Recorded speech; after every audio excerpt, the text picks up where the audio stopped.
At California Psychics, we know that sometimes you can wake up thinking, I don't know if I'm in the right career. Ew.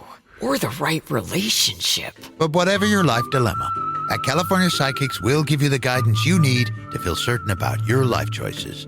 And because we only connect you with the very best, we guarantee if your reading isn't life-changing, it's free. California Psychics. Call 1-800-PREDICT today and get 20 minutes for just $20. I'm gonna put you on, nephew. I don't. Welcome to McDonald's. Can I take your order? Miss, I've been hitting up McDonald's for years. Now it's back. We need snack wraps. What's a snack wrap? It's the return of something great. Snack wrap is back. Whether your next summer adventure is a night under the stars or a trip to catch a game, get in on the summer savings on a new Subaru at Kendall Subaru of Marysville. Get low 1.9% APR for 72 months on a new all-wheel drive 2025 Subaru Outback Premium. Or lease an all-new, redesigned, all-wheel drive 2025 Subaru Forester at just $359 per month for 36 months with $359 cash or trade equity due at signing. Your adventures are waiting, and so are the savings. Stop by Kendall Subaru of Marysville today. Kendall, let's start something great. VIN number SH539527, model code SFBA1, MSRP of $32,162, $1,475 per $1,000 borrowed, zero down payment based on 10,000 miles per year with 15 cent fee per mile in excess. Lease in fee of $350. See lease posting at Kendall Subaru of Marysville or call 360-287-4860 for more details. $0 security deposit, all financing and approved credit. Prices listed do not include taxes, title, or license. A negotiable documentary service fee of up to $200 may be added to the sale price of the vehicle. Subject to prior sale, see dealer for details. Offer expires 7/31/25. And now, here's the question. Hola, bitches. Good day to you and yours.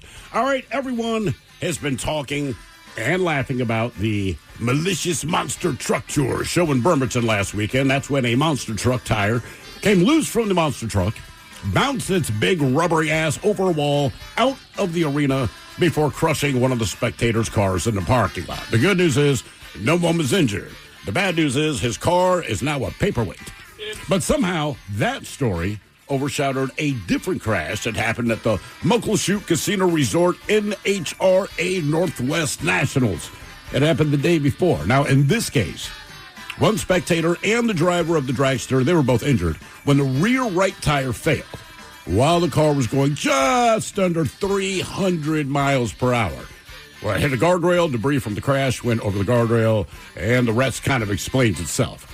And we're not done. On Sunday, at Mukilteo, a Cessna plane crashed into the water near Lighthouse Park. Now, in that case, everyone survived thanks to the bystanders who jumped into the water and pulled them out of the plane. Good on them, although I do like one of the rescuers said, the people inside of the plane seemed to be in some distress because the plane they were in crashed into the water. In case you didn't piece that together. But today we're talking about crashes, as they seem to be an unavoidable part of life. And look, starts as a little kid. You learned how to walk, and we watch you walk into a wall, and we just laugh and laugh and laugh. Then you get a big wheel, a tricycle, a bike. You learn how to drive. Maybe you're a pilot of a helicopter or plane. You ride a skateboard. If it's a vehicle, there's a chance that you have crashed. And that's what we want to talk about today. Our question, brought to you by our friends at Advanced Hair Restoration, simply is, what's the last thing that happened before the crash? To be a part of the Big Show, call 206-803-ROCK.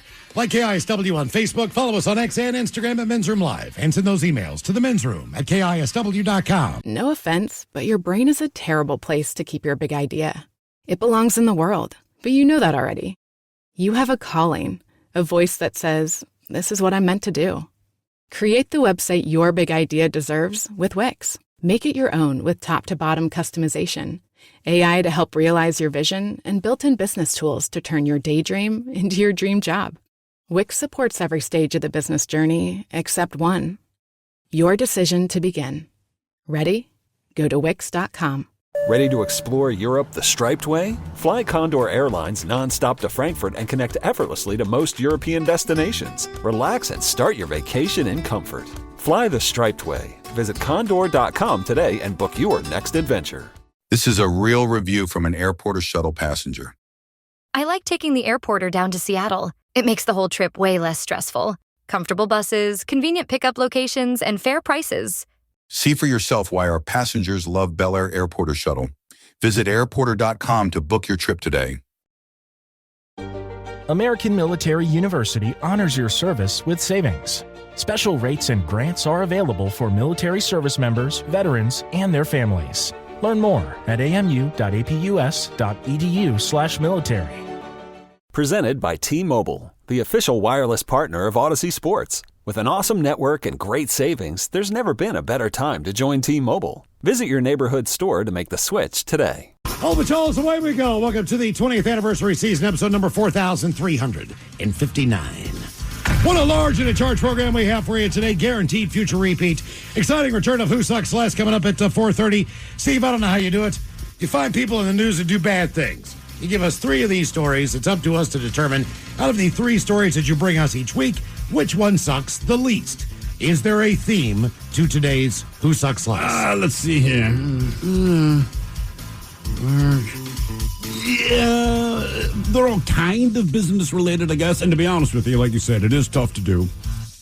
So I only found 2 stories, and luckily our very own Mike Hawk said, hey, man, I had this story earlier this week. You should take this and throw it into the mix. Thank you, Mike. Great. Yeah. Otherwise, you can't find 3 people to do dumb stuff. Whoa. Yeah. It's probably the good news. One of those. Yeah, no.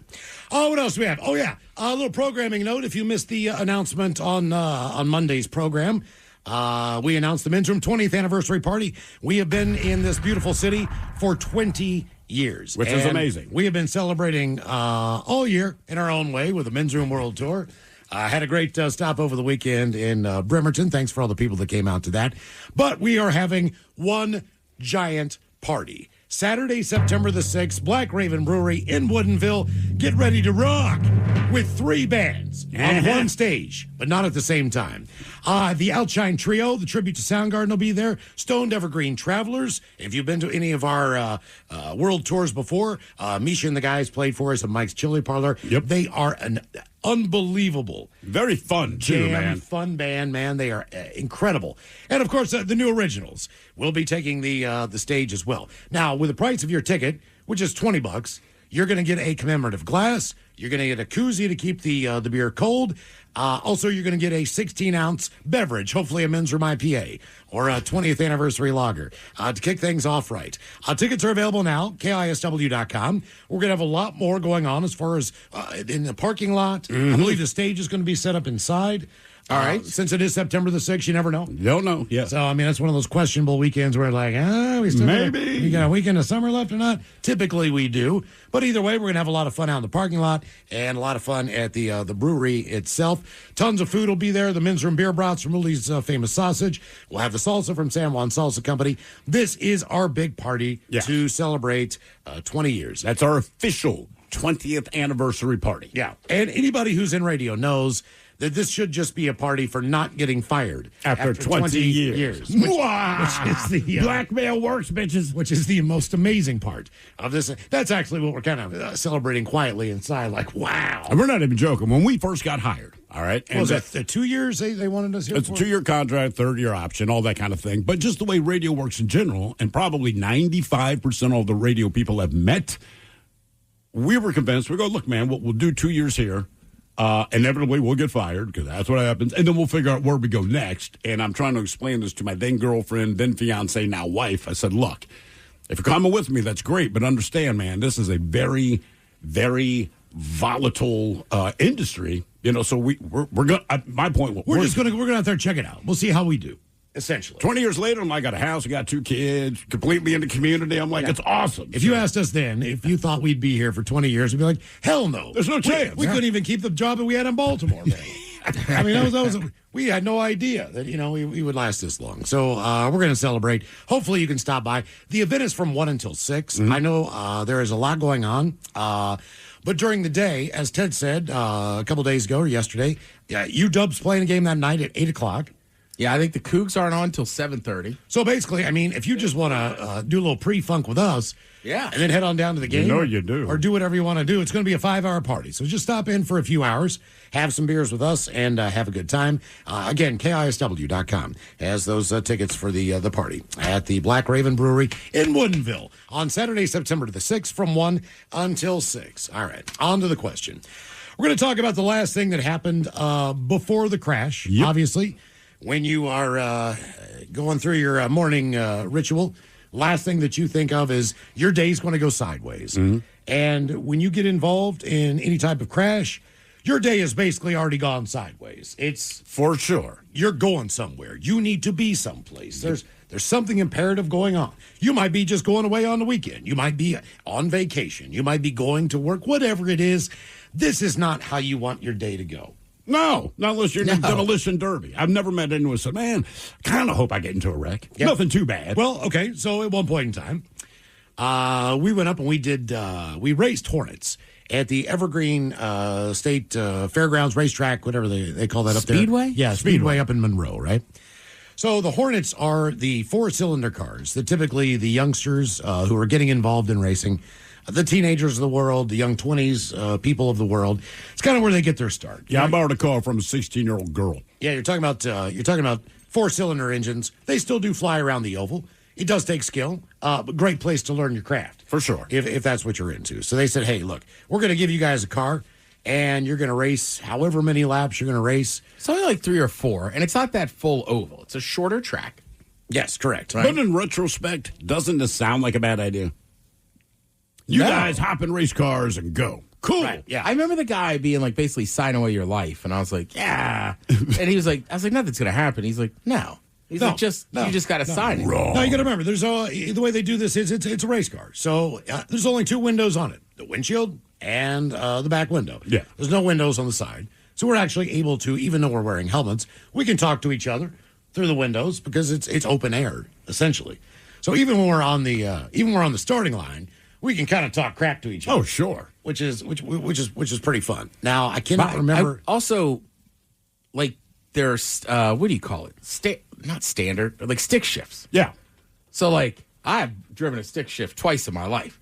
The guy's like, just get it in second and just don't down. Keep it. Right. All right. So the way they set up the pole is that Ted has got the inside on the pole position. Steve has the outside on the pole position. I am behind Ted in the second row on the inside. No. You were in front of me. Was I in front of you at Yeah, the beginning? because so somehow you passed me then. I got I've seen Ted on go-karts. He passed you. I just remember Ben was beside me when I saw the carnage. All right. And you two were in front. So correct, because the point you're getting to is that I put that thing in second and we're cruising around. Now, first Thrill's going to be my first victim, right? Yes. Like, I'm like, I don't know. And the bloodiest. I don't know a ton about racing. I'm going to cut him off. And I'm like, I'm going to take this inside route. So I do. Now, the last thing I remember is passing him, and then you hear this just, like, from the crowd. Well, you clipped his back left corner of the vehicle. What did you think the crowd was cheering about or making that sound? My move. Uh-huh. All right. You so felt when so I good was about driving, it. Now you're junior, right? I'm like, you're flying. I am that good. You're natural. The crowd they are awing at my driving skills. Yeah. Oh, yeah. Yeah. In your Chevy Citations, which I believe it was. It was like a 92 Chevy Citation. Right. So Whatever when I the deal pull is. up, you and Ben now are at the stop line. Mm-hmm. So again, I have no idea. I have not looked back. I passed Thrill. The crowd loved it. And I pull up. They loved it. Miles goes, I think you just killed Thrill. Yes. Because here's what I see. All right. So as I watch Ted pull in on the inside, right? I see Steve just, and keep in mind, one other side note to this is that later on that evening, all right, so maybe I was afraid. They have what they call the rollover competition. They suck. Where they put one ramp up for one wheel, and you hit it, and you try to roll your car as many times as possible. I want to say the record was like 4 or 5 rolls. I want to say that night it was either 2.5 or 3.5. Whatever the record was, winner, yeah. It was ridiculous. I mean, as far as like, wow, you're rolling that car a lot. And I look over, and Steve's car has already rolled 3 times when I see it. Doom, doom, doom, doom, doom. It was like it was in a blender. Yeah. It was like you flushed the toilet with a car in it. It was just rolling. Boom. Now it hits the tire wall. All right? Tires go flying. Then the next thing I see is glass flying. The car is now upside down. Yep. I don't know if the car is on fire or if the car is smoking. At this point in time now, I am on the backstretch of the track. I am able to look out my left-hand window and see the crowd. The crowd is all standing up, Mike, and most of the people are like this. with their hands over their mouth, with both hands over their mouth, standing up, worried to death. What you're saying is I know how to put on a show. Yes. So Ben's on my side because now the caution flag's out. And I go, Ben, Steve's dead. I said, hey. And then the next thing we see when we get through the start line is this dude frantically with a yellow flag. He's waving this yellow flag. Next thing I know, he reaches into his pocket. Now red's coming out with a yellow. Yeah, and stop. He's crossing everything. Like, not only is this caution, this is over. This is And over. Mike, I'm telling you, my Over. adrenaline dump is huge. The crowd loves it. The crowd I'm the man. they love it. Yeah. I don't know if they actually loved it. I think they were terrified of what the outcome was. I was. Oh, correct. From my point of view, in my You were awesome. in my head, I'm the man. Crowd loves it. I did not hear the crowd at all. I do remember, I feel Ted's car hit mine, all right? And as my memory goes, and it is weird how much time slows down because according to everyone who witnessed it from the outside, like, this was a pretty quick and violent thing. Oh, and was. to me, It was both those. What's the song? Dun, dun, dun, dun, dun, dun. Oh, yeah. That's the way it feels in there because the car gets clipped. And then there's a moment where you go like, I have lost control of this vehicle. What is that called? Like March of the Butterflies? Something like that. But honestly, you could have played that for the amount of time that my mind is processing what's going on, all right? So I remember Ted clipping me. The next thing I remember was just seeing the tire wall. And I'm like, you are going to hit this. And I was correct. Then I know the car went up in the air, but I remember it turned upside down. Now, in my mind, it only turned upside down once, so a half turn. Apparently, that is very untrue, but I remember when the car went upside down, my thought was, you've got to effing be kidding me. Either I'm going to die or this is going to hurt really bad because of my thought, you're going to land on your head, right? But these thoughts are going through your head, and it's strange because you're not panicked. You're in this moment where kind of it just is what it is, and you're deep, or at least my deep concern was, please don't hurt like a bitch. Like, I know I'm upside down. I remember a sound, which is probably the car landing, and I do remember just watching the windshield just blow the F out of this thing like somebody threw a grenade in the car. And I was kind of amazed at that. Like, holy S. Then all the sound stops. And now the car's upside down. But you're in that safety harness, which, again, to my dying day, I would say do not race a car if you do not have that safety harness. It makes a difference. But I'm just kind of hanging upside I think down. her dad had just installed. He had just installed it. He Oh, did. He pointed yeah. out. He did a lot. And I'm hanging upside down, and I remember I screamed a big, whoa, because I'm alive. I realize I am not injured. Yeah, the car's upside down, but whatever. That is material stuff. I'm still here. But I look down, and all the broken glass, well, half of it anyway, seems like it's directly under me in the car. Fire department shows up. I just see all these feet running. It is weird. When you're upside down, your view is from the knees down, right? So I just see all these feet running toward me. I realize it's the local fire department or whoever it is I have on site. And this guy drops down, and he's super panicked. Like, are you all right? I'm like, dude, I'm fine. And keep in mind, my adrenaline's going like, you survived whatever the hell this was. It's all good. So I'm like, man, I'm fine. He's like, are you sure? I'm like, bro, nothing hurts. I know I'm full of adrenaline. Maybe it hurts later, but I'm telling you, I'm not damaged, right? And he goes, okay, now listen, very slowly, I need you to unbuckle. I was like, yeah, man, I don't want to do that. He's like, sir, we have to get you out of the car. I'm like, no, I know that. But, like, can you flip it over while I'm still in it? He's like, no. I said, look, there's all this broken glass directly below me. So, like, I'm not hurt, but it's a drop. And the drop's maybe 6 inches, a foot, but it doesn't matter. My full body weight is going to crash into broken glass. In the end, you have to unbuckle. And sure enough, it's the smallest drop, and it's just, Jesus Christ. And they kind of yank you out of there. And the guy says, are you sure you're okay? I say, yeah. Now, keep in mind, I have not seen the crowd yet, so I don't realize that everyone's really freaked out. And he says, just do me a favor and wave at the crowd so they know you're all right. You put your fist up. Well, my perspective of where I was entirely different. Like, I thought I landed a certain way, but I was facing a different direction, so I raised my hand up. There's literally no one in front of me. I do a 180. I'm like, oh, there they are. Like, hey. And then, Ted, there was another cool crowd cheer, and I know that was for me. Right. Yeah. It turns out they both were for you. And that, yes, yes. And that came, and like that, but they kept checking, and then I think, Miles, was it you who called my wife? Oh, probably. It was something like that. I just thought you were dead. Yeah, well, that's kind of the message we hadn't been here sent. that long. So I was just like, wow, okay, that ended fast. But there is a caveat to this, honest to God. Hang on. The other part of this is that once they restart the race, again, I get it into second. I can't slow down. So my car is just going faster because I can't downshift. Same thing. I get behind Miles, barely give him a little love tap. He spins out. What is with you, man? Rubbing is racing. I understand. It's a movie line. May the This force is be not with you. Talladega Nights. It was Days of Thunder. This is all I know about NASCAR and racing at this point. You So just then- got corrected. Yeah. Right. So then when the race ends, I'm like cheering in that car. Like, I won this thing. Yes. I'm the man. And the guy's like, you got black flagged. And I'm like, what does that mean? He goes, you're DQ'd. You wrecked two of the other cars. Right. Yeah. And I was like, is that racing? He's like, no. No. I just like walked away from my car. He seemed disgusted with me. Okay. And I will say, we go-karted with the morning show at the Dumb Olympics, right, last summer. Even then, because Taryn, no offense to Taryn Daly, kind of in the effing way. And I know Ted's coming up on my backside, but I want to cut him off a little bit. We're trying to get inside of Taryn. Go-kart racing is a little bit different. I know, but we still want to get inside, and we're still trying not to make contact as best we can. Yeah. And I want to say she finally made this one wide turn. Ted and I both sprinted to the inside, and then Ted comes up on my right side on the outside and still goes by me. Yeah. So, but Jesus Christ, here's man. one thing you need to know. Here's one thing, and I can tell you this from dad experience, right? Now, if I had a son, my son's racing in this race, I will get the car ready. The car will be, as far as I know, as fast as it can possibly be if I know what I'm doing.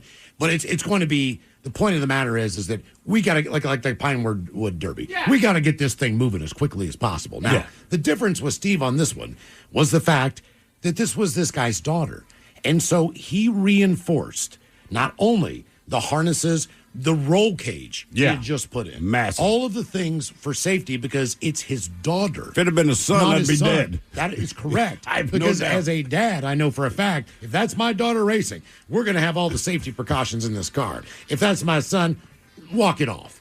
You know, kind of mentality. Full throttle, brother. Exactly. You know, shake it off, kid.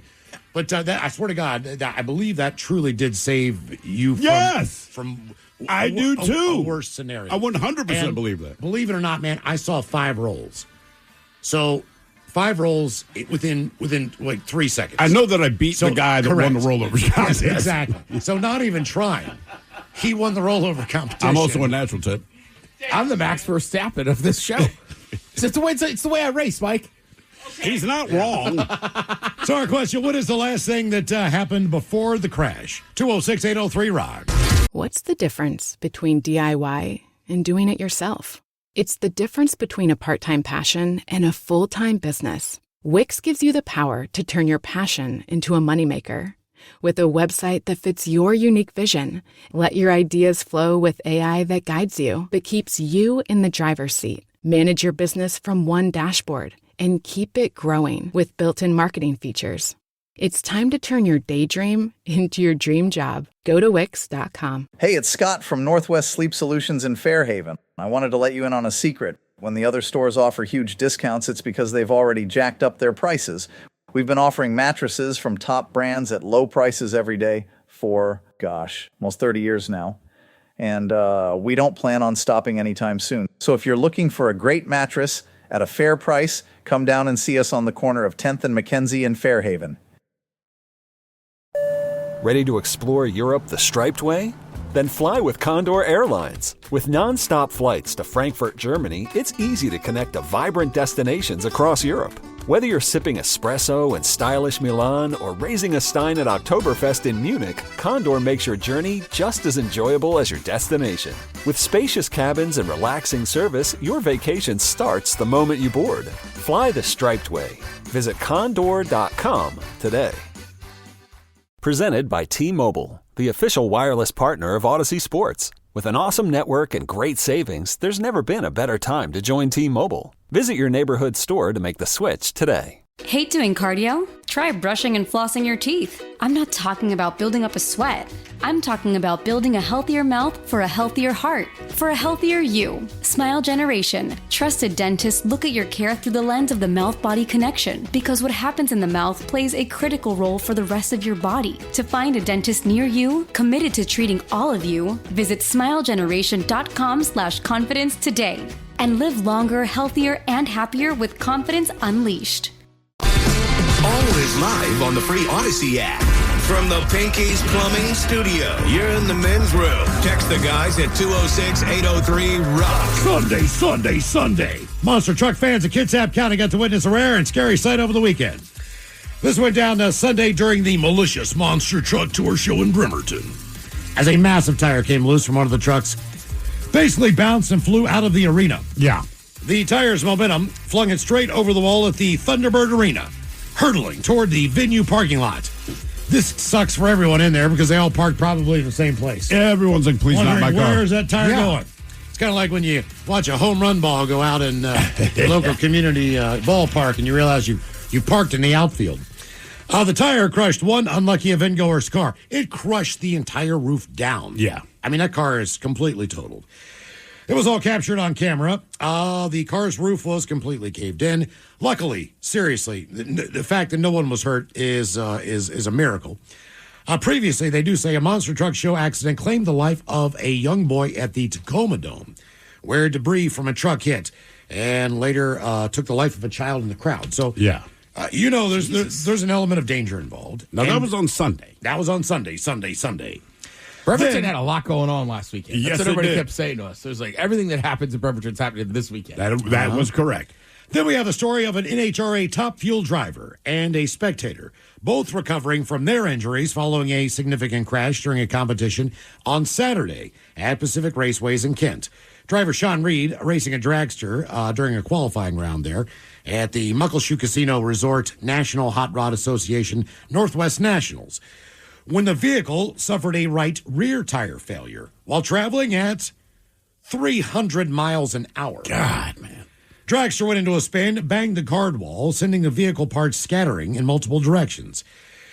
Steve Beasley was there at the track recording the competition when the crash occurred. I watched that tire come apart. It happened so fast. He posted the video on his YouTube channel. Second that happens, you know this is not going to end well. He's going 290 miles an hour. Reed was badly hurt in the crash, and his dragster banged into the guard wall parts, went flying. Footage shows the front wheel hurtled toward a group of motorhomes parked at the top of the racetrack, and one of those struck a woman. There is a small inherent risk at being especially the top end of the racetrack, as those cars are going extremely fast. The woman had to be airlifted to Harborview for treatment. And as they say, she is not the first to be hit at a motorsport event. Spokesperson with the NHRA said a full review will be conducted and any necessary changes will be made for future events. So our question, what's the last thing that happened before the crash? 206-803-ROCK. Hello, Robbie. Welcome to the men's room. Hola. I don't know if you guys believe in angels or spiritual God things, but when I was 19, I was in an automobile accident. The drunk driver was doing 88 miles an hour using the turn lane up on North Meridian where Surprise Lake is. He started there and headed towards down the hill, and I was coming up the hill after a Puyallup Rogers football game, following some friends, and the guy who was driving in front of me, his girlfriend was in the passenger seat. And it's a good thing that the other gal didn't get in my back seat or she would have died. But he hit me so hard that, I mean, the engine almost landed in our laps. Jesus, man. But before this happened, my friend in the passenger seat, she's pointing up towards the sky. And I'm like, okay, so I kind of look up that way, and this is seconds before he hit us. Two angels came down and put their wings around my windshield, and that kept us from flying through the windshield. And the windshield wrapped around her face, but I didn't have a front bumper on my car either. I was getting ready to put a new one on. But it was a Honda Accord, and I had a cleaning business at the time, and I had all my cleaning supplies, my vacuum cleaner, everything in the back, ammonia, bleach, Comet, you name it, was back there. And the cop had to put a hanky over his mouth because it was putting off gas. Oh, and, wow. I didn't even think about that. Yeah, the back seat broke, and a speaker hit me in the back and damaged some nerves. But I got out of the vehicle because his passenger gets out and starts running down the hill. And I'm in 2-inch stilettos, and I crumble right in the middle of the street as our friends who turned around because we weren't behind them anymore came back. And they said I crawled to my car. I don't remember doing that. But, yeah, it was pretty horrific. They kept her in the hospital. I had a closed fracture because I dented the part around the window and the door where the door shuts into. I dented that with my skull. So you said their passenger ran away, but what about the driver of the car that hit you? Oh, he was drunk. Yeah, no, but but he was okay.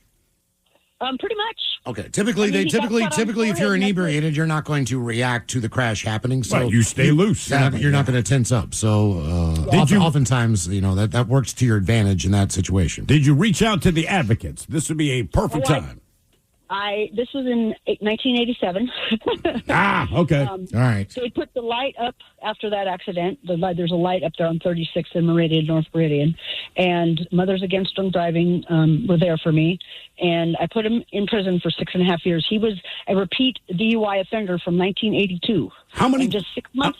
6 months before my accident, he killed 2 of his friends doing the same thing. How was he still driving? Wow. Yes, he had an SR-22 and had to breathe in a thing to make his car go, but he could have anybody breathe in that. Exactly. That's probably why the passenger ran away, because the passenger is the one who got the vehicle started, knowing that you're doing it illegally. I was wondering why the passenger ran away. That explains it right there. Yeah. Yep. Jeez, now, this is not nearly as dramatic as that, but the first crash I was in, my stepfather, he gave me his baby. He had a Audi 5000. He's an idiot. Audi 5000. When you first started it was driving. cherry. I was 16 years old. This thing was cherry. And he bought it when they first came out, which is like 1977, maybe 76, whatever. It was an Audi 5000 Turbo. This thing was one of the nicest cars I thought on the road. I thought Saabs looked pretty cool at the time. And that's kind of where this goes. My stepfather decided he was going to buy the new Saab that came out, the Saab 9000. I remember that It wasn't a 900. That was an ugly car, man. The Saab 900 was an uglier car than the 9000. It was a little bit better styled. But the inside, because it's Saab and they're a plane manufacturer, looked like the cockpit of an airplane. Sure. So it was a really nice car. He decides then he is going to gift me this Audi 5000. And it probably had 100,000 miles on it, whatever the deal was. And it's cherry. He never let anything happen to that car. It looked like it Until he gave it to a 16-year-old. Until he gave it to his idiot kid. All right. So back then, for whatever reason, at least that my age, I grew up washing his car, this car. Yeah. I grew up washing all the family cars, vacuuming them. Every weekend it was a chore. People kept their cars clean, especially in areas where it snowed. There's salt on the road. There's cinders. It was imperative. Because your car would rust out. Back then, metal car. You would go to a rust place to get them to spray underneath your car or clean it up. They had rust places like they had Jiffy Lube. Everybody had a rustic or part of their car was because rusty. now the car is plastic. Yeah. Back then they were actual metal and they would rust out. So it's like I'm going out on a Saturday night with my buddy, and I think I spent all of Saturday morning washing that car. I mean, I was doing Armor All on the tires. I'm there is this car. I'm going to get some leg tonight. Yeah, I mean, I waxed that thing by hand. It's shiny. It looks great.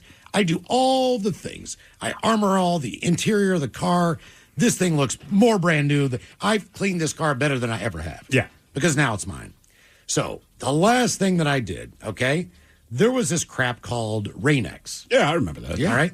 Now, Rain-X was something that you put on your windshield, and when it rained, it repels the water. Seemingly would beat off a lot easier, be easier on your windshield wipers, blah, blah, blah, blah, blah, blah, blah. All right? I am coming down, so now Saturday night, me and Jeff go out, and I'm coming down an S-turn road that goes down this hill, and it goes down into Morgantown, and there's no flat land until you get to the river. So basically, we're just S-ing down, switchbacks the entire way, going down to downtown, which is down by the river. Now, it starts to rain, okay?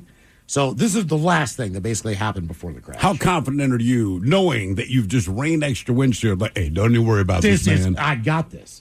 And not only that, but before my dad gave me the car, he put brand new Pirelli tires on it.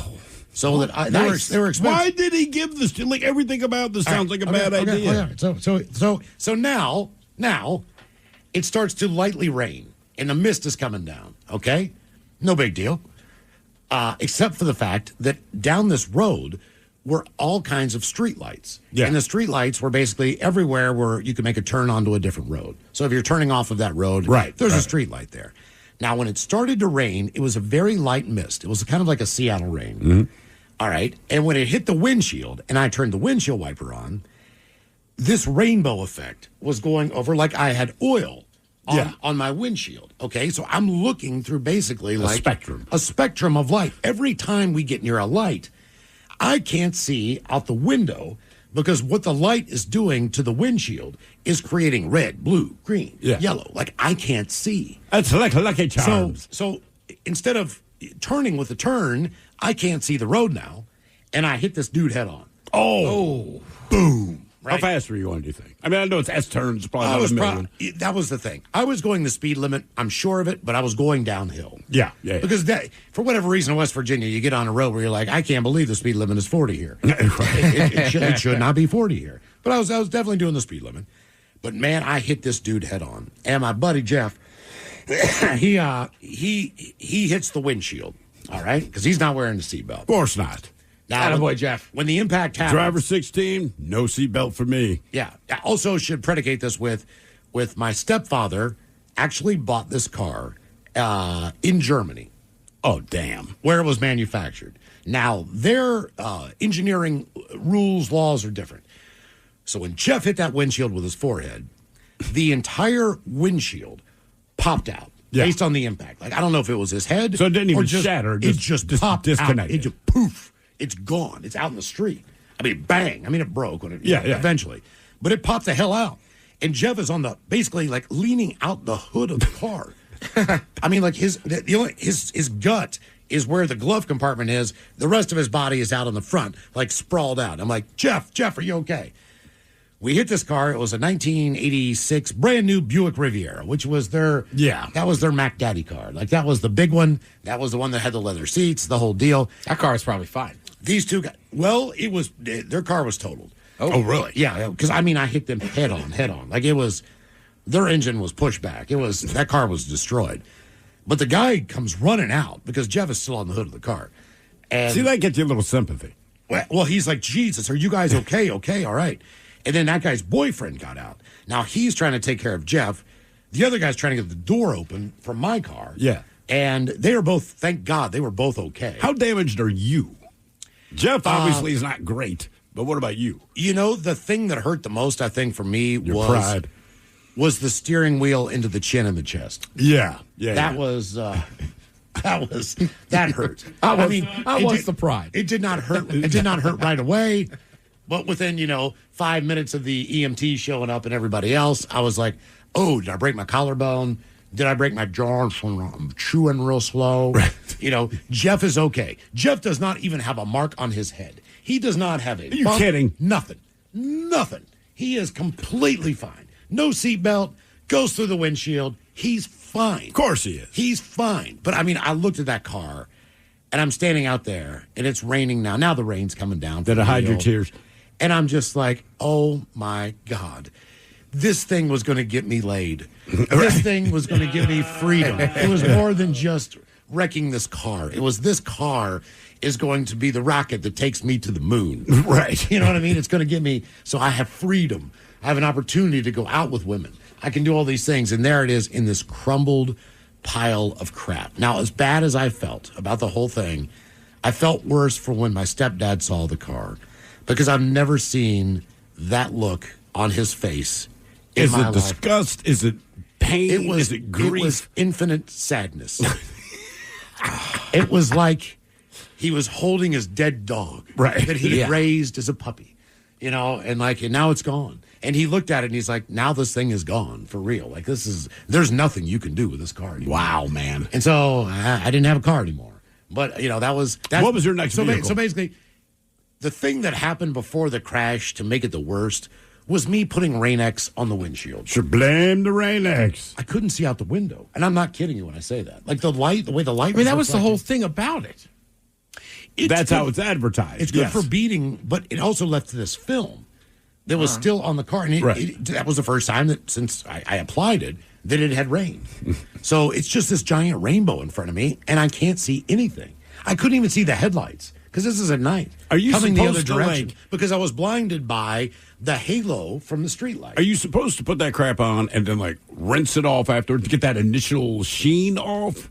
I don't remember that being on the instructions. I'm just guessing they may. And look, I don't know, but it just seems like if that's a characteristic of Rain-X, it had been pulled off the market quick. So I'm wondering if it's like, hey, after you do this, people don't use it now. I know that. Grab the same hose for whatever reason. But maybe that's it. But I told the cop because the cop is like, what happened?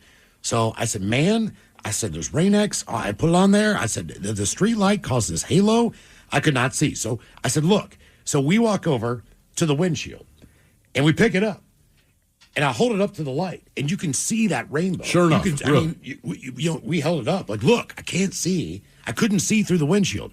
Now, I'm 16. We had not been drinking. We did not have alcohol on us. Mm-hmm. We were seriously going out to go to the mall, to find some chicks, and get to laid. go to a pizza parlor, whatever we were going to do. You know, Right. whatever kids do when they're 16 years old. Trying to find a girlfriend. Did you ever wipe off the haze with a dry cloth and lightly misting water? And Oh, no. Is that what the people... I just Googled Rain-X instructions. I mean, based on what you're saying, it seems like, man, there has to be a process after putting it on. Because you said it was the first rain that hit And you're 16. Right. Yes. So I can imagine at 16, maybe just missing that last step of like, that after a while, you got to kind of rinse. All I know is, Ted, as soon as Thrill said it, he's right. Because Rain-X is still sold. That was the People last... swear by it. That was the last thing I did to the car. Yep. Yeah. I've been cleaning it for 2.5 hours. That was the last thing I did. It was one application of this crap. And rinse it off. And that was not that... I am 100% confident that if I had not done that, I would have made that turn. Oh, probably, yeah. And I seriously was blinded by this halo of rainbow and wet.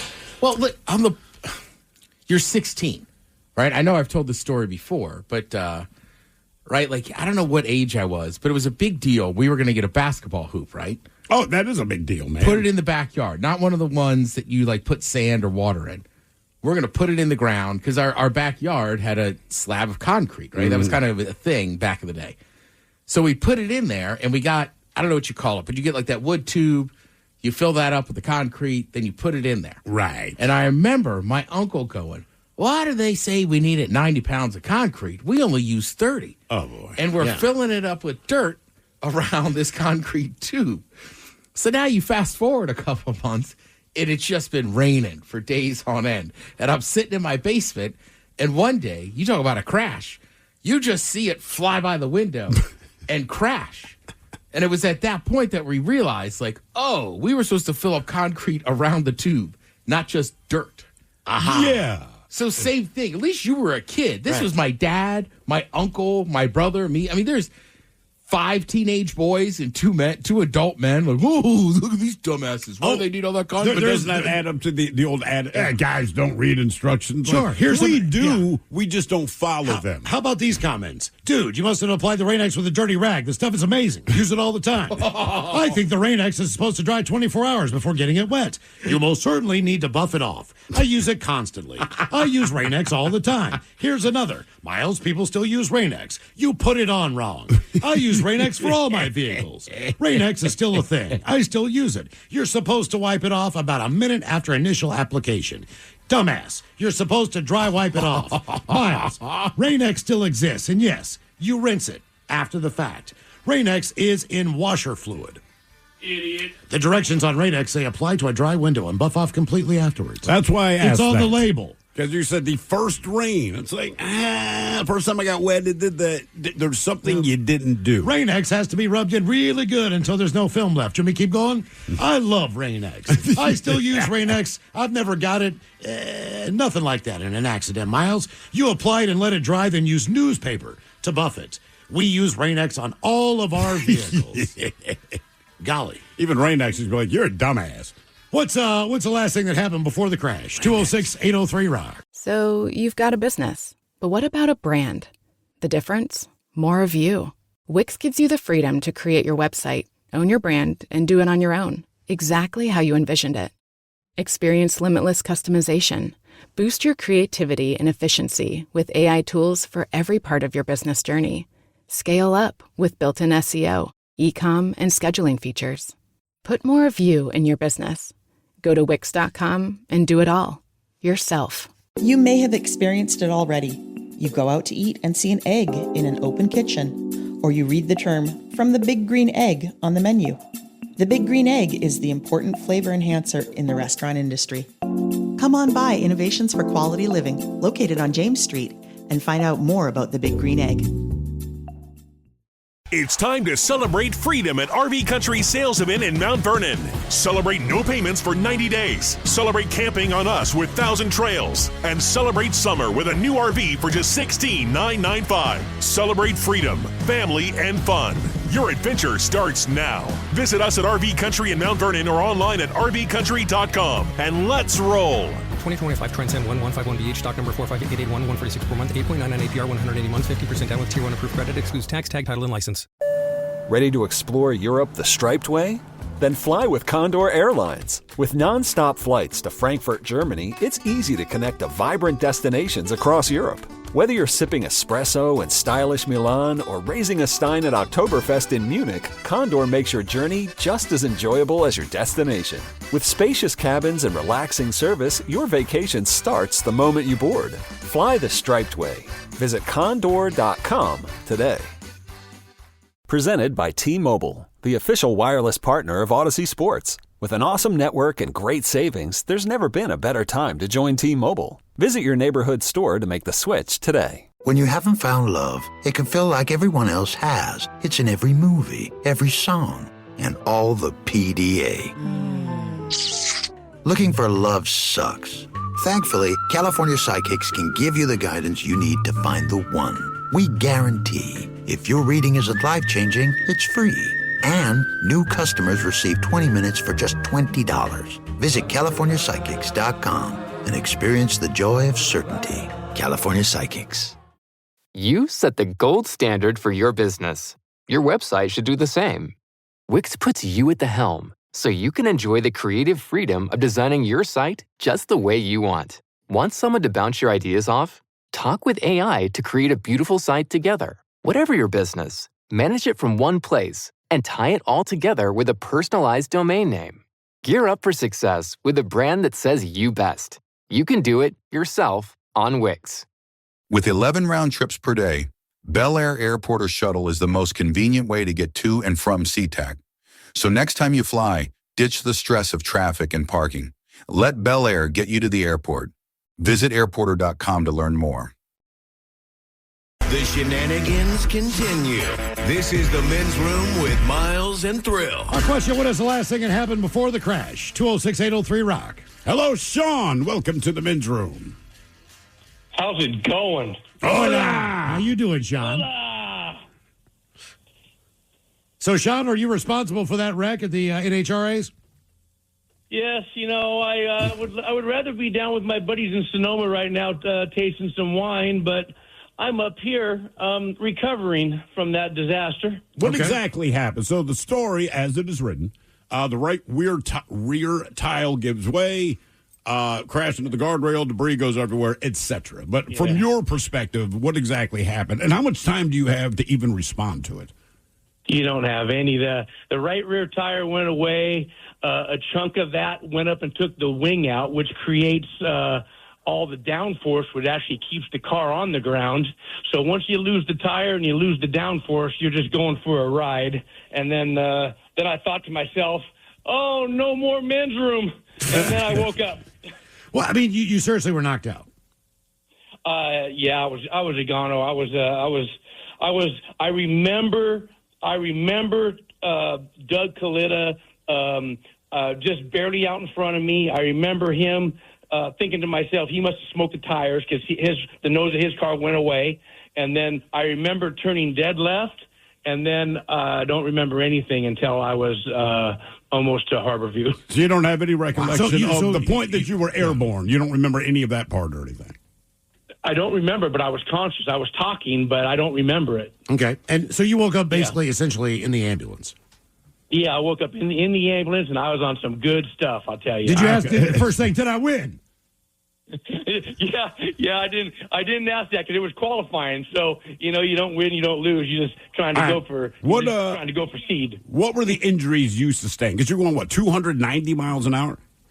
Yeah, I was going faster than that. I went through the traps at 290 sideways, so I was probably approaching 320 when it started, and then I went sideways through the beams at 290, and they said hit the wall at 290. But yeah, I mean, Okay, how much did that cost? How much did that car? It's gone. So what's the number deal on that? It's probably a $300,000 number. Okay, now with your insurance, is that a preventable injury? Is that one of those things like this is a pre-existing condition? Right. You race a race car over 300 miles an hour. We're not taking care of crap. Yeah. Lloyd's of London, here we come. Yeah, no kidding. Seriously. So how do you insure yourself? My company insures me, evidently. I mean, I can't get insurance. See, people like me can't get insurance. That makes sense. Now, what kind of injuries did you sustain from this? I lost my pointer finger, got a pin in my thumb. Wait, like it's gone? You totally lost your finger? Yeah, it's somewhere back there on the track. Somewhere. Wait a minute, hold on. Which one? Left-handed or right? Left-hand or right-hand? Left hand, which is good. Okay, yeah, that seems a little weird. I mean, that's a violent. Left hand pointer finger and a pin in my thumb, and then 2 cracked upper ribs. Now, all things considered, going that fast, it's almost like you got out of there unscathed, minus a finger. You know what, dude? I'm telling you, the safety stuff in these cars is crazy. Amen. Well, Sean, you're lucky you didn't hit him. Dude, I'm just watching your crash right now. in front of Jesus, man. Oh, let me see this. Oh, it's insane. I mean, have you seen the video of this? Yeah, I saw it. Yeah, okay, it's on the right. Pretty gnarly. My crew chief called me. The car got back to Indianapolis today, and they took it out and they pulled the computers out of it, and it was a minus 11 G impact. Wow. So I guess you're not going to Morgan Wallen over the weekend, huh? No. Not. Hey, my wife just says not unless you give us tickets. Yeah. Hey, man, how long have you been doing this? How long have you been driving other dragsters? I started racing boats back in 2005. I started racing dragsters in 2015. So. Yeah, this is my first major one. Boy, I did it up right, though, didn't I? Yeah, I mean, you did. As the English would say, that's a proper crash. What? Is this the worst crash you've been in? How many crashes have you had, at least doing the dragsters? This is the only crash I've ever had. I've never crossed the center line. I've never hit a wall. This was the first one. Did your wife think you were dead? Yeah, most everybody probably thought I was, and I mean, yeah. But so did they heard my mouth before they saw me, so they knew I was okay. All right, that's what I was going to say. Do they just keep on doing the races after this, or do they take like a moment of silence? I mean, it's got to be eerily quiet. He doesn't know he was because you know. It took about an hour. It took about a half an hour to get me out of there, and then about another half an hour to clean up the mess. So they stopped the race for about an hour. And then, they resume. They just you gotta keep moving forward. You can't let this stop anybody. Okay, Sean. Also very important. The debris or whatever it was, a tire that hit the woman who was up in the grandstands. What do you have an update on her condition? Did you find out anything about how she's doing? You know, I know she got airlifted because of an impact from a tire that veered off the motorhome, and but I also know that she had been released fairly early on Sunday, so not as bad as what could have been. But boy, I do have the phone number of that woman. And I plan on reaching out to her. I just wanted to give it a little bit of time. I'm still kind of on the heavy medication myself, so that explains her positivity. Yeah, exactly. Yeah. I lost the finger, brother. Now, Sean, so will you continue? Will you continue to race after this? Oh yeah, if I could be in Sonoma, I should be in Sonoma right now. I should be firing my car up tomorrow, but I got to take some time off. I don't know. Probably 4 races. My plan is to be back in a car in the countdown. Reading, California. Reading, Pennsylvania. Excuse the drugs. Reading, Pennsylvania. In like mid-September. What does your wife think about this? Is she just like, it's Sean being Sean? Yeah. I mean, do we really have to go to Reading, Pennsylvania? I mean, that sounds worse than you dying. Yeah, I mean, I met her at a race, so it kind of comes with the territory. Okay, that's fair. All right. So you said, what do they stick this thing in the back of an 18-wheeler and you ship it off to Indianapolis to get it fixed? No, that's just where my shop is. And most of the full-time cars, like the Forces, Tony Stewart, Josh Hart, all the full-time cars, they're really out of Brownsburg, Indiana, and that's where they all are based. That's where all the crew lives.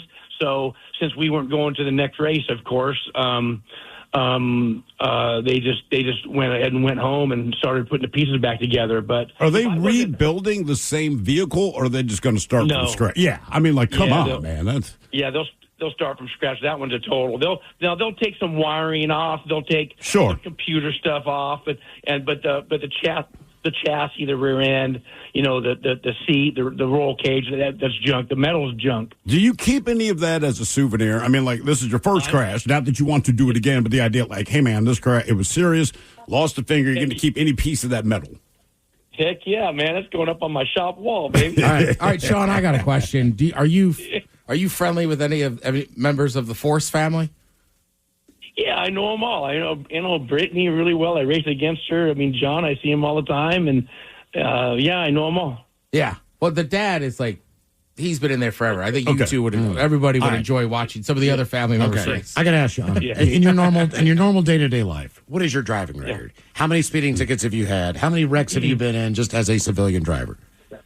This is going to be a really weird. But when I was young, man, I used to get. I don't know. The cops spot me and they would pull me over and write me a ticket for 27 and a 25. I attracted them, and now that I tell you what, I probably have not got a ticket in 30 years, and my wife says I drive like a grandma. I was going to say, when you drive as a civilian, are you super cautious? Are you bored? Or are you just like, hey man, rules of the road? Yeah, I'm just pretty much bored. I mean, I'm bored. I wish you can go faster, but I really, this cruise control thing is badass. It keeps me way out of trouble. I just set it on 65 and forget it. And then, it's funny, like I'm in the slow lane and somebody's, giving me the bird. I'm like, hey, man, my other car's a top fuel drag. And they're like, yeah, you. This Kia's just fine for regular day-to-day. You need that bumper sticker. My other car's a dragster. Shut up. Yeah. They don't believe it. Professional driver. Proceed with caution. Man, oh, man. Yeah, seriously. Driver. Just looking at that wreck on the video, it's amazing to me. And I know you're super stoned right now on the good stuff, but the fact that you have as little damage as you do, to your point earlier, man, all the safety chassis and the harnesses, the roll cages, all that is an amazing thing. Because you look at that crash, my thought would be, this man should be dead. When you look at the crash with Dale Earnhardt, right? Oh, yeah. You're like, oh, he'll be fine. And he wasn't. Yeah. It's amazing. Have you called anyone at the racetrack like, look, I know this is a weird one, but if you pick up a finger, it's mine. If you happen to just, I don't know if they scooped it up with a shovel when they were getting crap off. Which hand was it on that you lost your pointer? The left one. So I was in the right lane, but I turned left, so it was on the left one right when I went into the wall. It was still kind of in the glove, but when we took the glove off, it wasn't there. It was still in the glove. Maybe it still is in the glove. Right, but you look in the glove, not the track, man. You're looking in the wrong place. But by the way, we're going to change the lyrics to the song. Pass the Dutchie to the right hand side. Make it easier. Let's say you could still say, "Hey, I'm number one." You still have your trigger finger. You're good. Oh, trust me, man. My crew's already do. They got the foam finger going out because I like if I'm number 4. What do I say if I'm number 4 qualifier?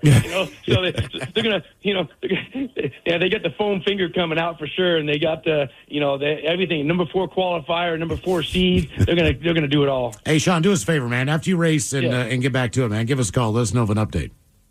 All right, man. I'll send you some updates, but I hope to be back in about 8 weeks. Damn. Okay, man. Good on it. Hang in there, brother. Yeah. All right, now here's what's crazy, okay? So that was Sean. That was the guy that was in the wreck. And again, if you have not seen the video, take the time to look at it. You cannot believe that we just talked to him. That you just talked to him, but also you won't believe how good the drugs are because no one should sound as positive as he did.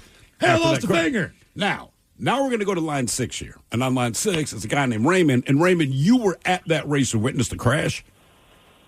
I was sitting right front row, me, my kids, and my grandkids, front row, the close side to the track when his tire blew out. Oh. Now, what do you say to the kids and the grandkids when they see this? Because, if you're a kid, man, that is some serious carnage. My kids were going, oh, nice, what happened? Nice, of course. So now they want to go back. Well, they do. They loved it. But we explained to them, but what's funny is they were playing it off on the intercom. Oh, he's talking. He's doing all right, and this and that. Well, but when you see a helicopter land, aren't you assuming that is for him? Absolutely did. Yeah, I mean, I would assume that, look, not for someone who got hit by a tire. Yeah. But did you see so when the helicopter lands and they grab, quote unquote, their patient, did you realize that it wasn't even the driver that they were there to pick up? No, I had no clue. There were so many people around so many different places right then. It was crazy. But man, that gave me goosebumps hearing his voice on the phone. He sounds fine. Yeah. Again, he is hopped up on some really good drugs. Well, let your kids know he lost a finger. Oh, I'm going to call him as soon as I get home. Exactly. All right, very cool. How often do you go to drag races anyway? That's our family tradition. Me, my kids, my grandkids do it every NHRA weekend. What's a ticket cost to get in there? I've never been, but I'd like to go. It's about $70. That's not bad. Is that a whole day of racing? Whole day. And is that the first really bad crash you've seen, or is that like the 15th really bad crash? That's the second bad crash I've seen. All right. What happened? How long ago was the first one? Oh, that was about 5 years ago. I don't even remember who it was. It's amazing to me. You can drive vehicles that fast, and like you said, you go every year. So the idea that once every 5 years, at least here, you see, because I would think it'd be every race, right? Just you consider the speed, and like Sean said, man, you lose part of that tail on the back, you're going up in the air. Right? I can't believe you can see the front of his car start to lift before it breaks apart. Yeah, and Brittany Force did 341 miles an hour Friday night. Damn. Jesus. I hope that's not my daughter. Yeah. All right. Yeah. Well, thank you for the call. All right, peace, man. Yeah, man. See you, that's the thing. John Force is like a legend in that sport. And then all three of his daughters, I think all three of them, like race now. 340. I liked it. My man called, and he's like, dude, I got up to 320. I was going 290 sideways when I hit the wall. I just wanted to let you know I was going faster than that. What's the last thing that happened before the crash? 206-803-ROCK. Hello, Brian. Welcome to the men's room. How you doing, guys? Hola. I got 10 fingers, brother. Yeah. I don't know. That's going to be hard to follow, but so back in high school, my high school football team was having a rivalry game with a nearby school. Wanted to go, so I had my driver's license maybe like 2 months, so I begged and pleaded my parents to let me use the car, and they finally did, and we drove to the game, and the game was over, and before you know, like, we had a bunch of different people who were looking for a ride, so we had myself and a friend who had his parents' car as well, and we had 14 people. So my friend put 8 people in his car. He put 3 in the front, 2 in the front, 4 in the back seat, and 2 of them in the trunk. And then I had 6 people in my car, and I start following him. We come to a stoplight, and one of my buddies in the car with me points across the street to some young women walking up the street. So, being in high school, we rolled down the window and yelled something crude as the light turned green. I didn't see, but his car had stalled. The guy in front of me with my buddies in the trunk stalled. And I'm looking over at these 2 girls who were yelling catcalling to, and I smashed right into his car, into the trunk. Into the trunk where the 2 people are in the trunk. How fast were you going? It wasn't fast, but it was enough that when we got out of the car, we realized we had to pry the trunk open. We couldn't get his trunk open just normally. So we pry the trunk open. They get out. They ask what happened. We said, well, we ran into you. We said, all right, his car's got some damage. And we're like, oh, how are we going to explain this? Well, the cops show up. So I don't know how we're going to get out of this one. So we start talking to the police, and the best part was the policeman said, I need everyone back in the car where you were sitting when the accident occurred. So in my buddy's car, they put 3 people in the front seat, 5 in the back, pulled the seatbelt across. We put 6 people in my car, and he doesn't get a ticket, my friend, for having an overloaded vehicle, but I get a ticket for careless driving. I ended up being in court a month later. But the guys in the trunk were okay. They were okay. They just, they got out and they're like, oh, what the F happened?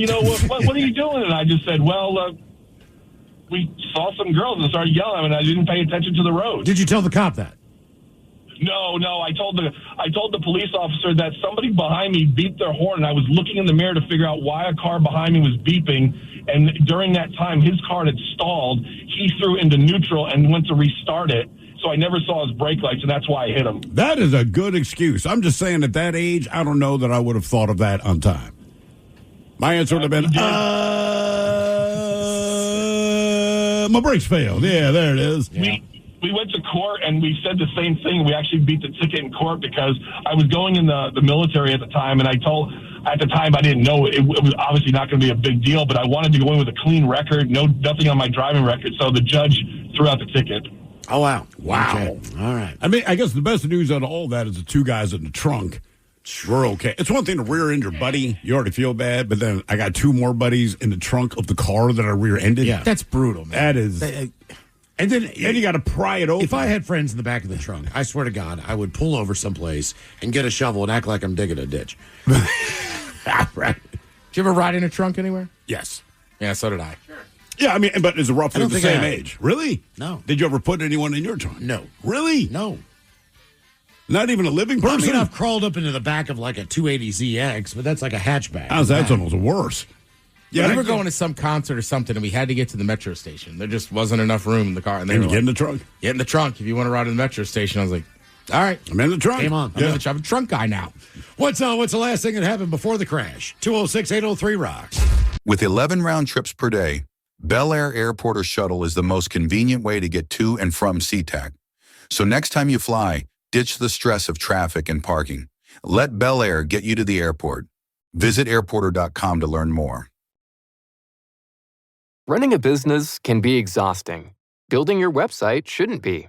With Wix, you can express your ideas, give direction, then leave the heavy lifting to AI. From site creation to branded content and images.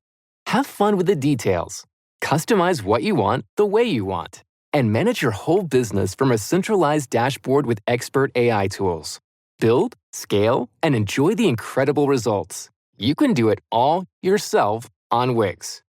Looking for a dealership that truly cares about you? Discover the difference at Toyota of Bellingham. Here, we prioritize on providing a world-class experience, not just making a sale. Toyota of Bellingham's mission? To build lasting relationships and be your go-to for all things automotive, sales, service, and parts. With a stellar 4.6 Google rating and being voted the best dealership in 3 counties for 4 consecutive years, we're dedicated to excellence. Toyota of Bellingham, where customer satisfaction drives us. Visit our showroom today or check us out online at toyotaofbellingham.com. Military families are the backbone of our nation's strength. At American Military University, we believe in supporting those who support our country. And that support isn't just for active duty service members, it's for entire military families. Whether you're a parent, spouse, legal partner, sibling, or dependent, you can access our preferred military rate of just $250 per credit hour for undergraduate and master's level tuition.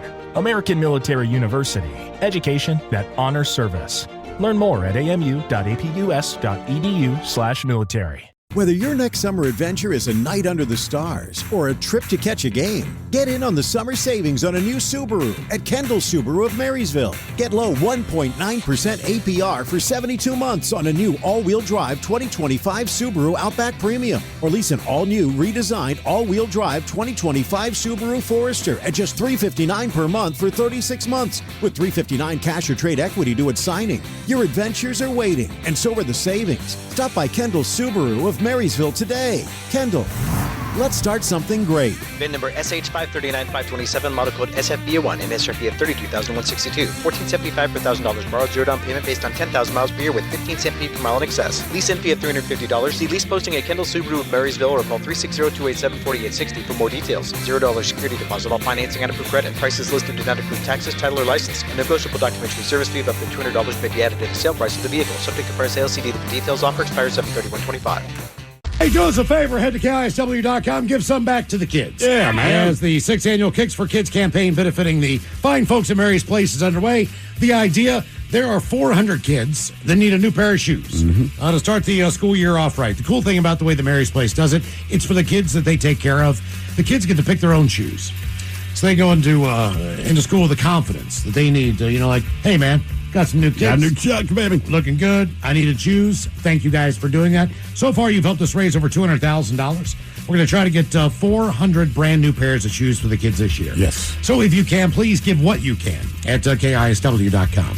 All right, our question, what's the last thing that happened before the crash? 206-803-ROCK. Hello, Catherine. Welcome to the men's room. Liquor and whores, gentlemen. Liquor and whores. Well, hey, so I called in because of Miles bringing up sobs earlier because a sob saved my life. And Thrill, I apologize that you have no taste at all. But if you do want to see a sob that you like, maybe have someone check out a Sob Sonnet, Sonnett. It is the coolest little car. Are you about to tell us Sonnet. a sob story, Catherine? I am going to tell you a sob story. But so this was 2020 pandemic year. It really sucked. But I was driving in winter, and there was basically a puddle on the freeway. But the puddle was probably, 6-7 inches deep. And I did not, it was like a blocked drain. And I did not see it until I was like 20 feet in front of it going, 65 miles an hour. So I hit this little lake on the freeway, and the car spun out of control. I hit a concrete wall head on at probably 60 miles an hour. And the force of that impact, I still don't know how this is physically possible, but it shot me backwards across all 3 lanes of the freeway into the guardrail on the other side. So the car got crushed front and back. There was no intrusion into the cabin at all. And I walked away with like a bruise on my shin and a sore face from the airbag hitting my face. So that was not a sob sonnet then? No, the sob sonnet, I'm trying to get Thrill to like a sob. Okay, that's not the one. I'm looking at a picture now, and the Sob Sonnet, cool-looking car. I'll give it that. But pretty much every other sob that I've seen, I just find them ugly. My brother, it was his second or third car. Remember, he bought a sob, he'd gotten a raise at work or whatever. And look, I understand the quality of it, but that's kind of like the blind date where you're like, hey, this is the most solid person you're going to meet. They're just really ugly. Well, and that's what I got out of the car. My dad had one, and he was in Florida. So the problem with that thing is the 900, the engine basically sits above your feet. Yeah. It gets hot. Mm-hmm. Like their shins are sweating. You're like, what the hell's going on in this? So do you still like sob? Look, I know that one saved your life, so sure, you can have a soft spot. But you honestly, you look at a sob and go, that is a good-looking ride. I do, to the point that I own 9 of them. You own 9 models, sobs? Different years. Oh, yeah. Oh, my God. It saved my life. I bought another, after I got out of that accident and I got my insurance payout, I bought another of the exact same thing I was driving because, I'll be damned. I shouldn't have, that's another thing I'm going to throw in there. And please don't think me too irresponsible, but I wasn't wearing my seatbelt at the time of this accident. Yeah. At the time that I hit a concrete wall at 60 miles an hour, I walked away. Why were you not wearing? Have survived. Why were you not wearing a seatbelt? Oh, idiot move! I unbuckled to take my jacket off, and then I was going to buckle back up again, and it just happened in that little window where I didn't have it on. Okay, that I can forgive. I thought you said I got in, no seatbelt, and started driving. I've seen some crazy stuff. If you're driving south on I-5 and you pass the Burien exit, so to speak, to go to the airport, down by the Lovers and all that stuff. When you get to the top of that hill, there's a flat plateau. Oh, yeah. And in the left lane, the HOV lane, you're headed south, there is a dip in the road that collects a lake of water. Oh, yeah. I have seen cars swim through that thing, fishtailing, and somehow pull it off at the end where I'm like, whoa, it's right on the edge of a guardrail. You're not going to go off the side of the road. But it's going to scare It's a lake, man, that just sits there in this pool. And cars will hit that thing, man, and you're just like, good luck. And you just watch people freak the hell out. I remember years ago, it was me, my buddy Paul, my buddy Tony. And Tony's driving. It was dumping rain. It's back in Baltimore. And we had just gotten a video camera. Right, we can tape the band and all that kind of thing. But like anything, if you got a video camera and you're that age, you film everything. So we're farting, we're burping, all this kind of thing. And then we aimed the camera. It was a white station wagon with that simulated wood paneling on the side. That's all I remember. And there's a bunch of junk in the back. So we aimed the camera at that, and we're just kind of making fun of it, Mystery Science Theater 3000 style. He hits a puddle. And again, he's in the left lane, but he hits this puddle. This car, and we're pacing each other, probably going like 60 miles an hour. His car goes into the spin, does a complete 360, rights itself somehow, and he's still keeping pace with us. And we have this on tape, and I always remember, dude had a big, like, brawny man-style mustache. He looks over at us and just kind of did a shrug like, I have no idea how I survived that. And then just sped off. We're like, holy S, man. What is the last thing that happened before the crash? 206-803-ROCK. Hello, Brock. Welcome to the men's room. Hola, bitches. Hola. So, hey, Miles, I was listening to that yesterday, and I know you probably thought about it, but do you ever just wonder what your voice would sound like now if you just never smoked ever?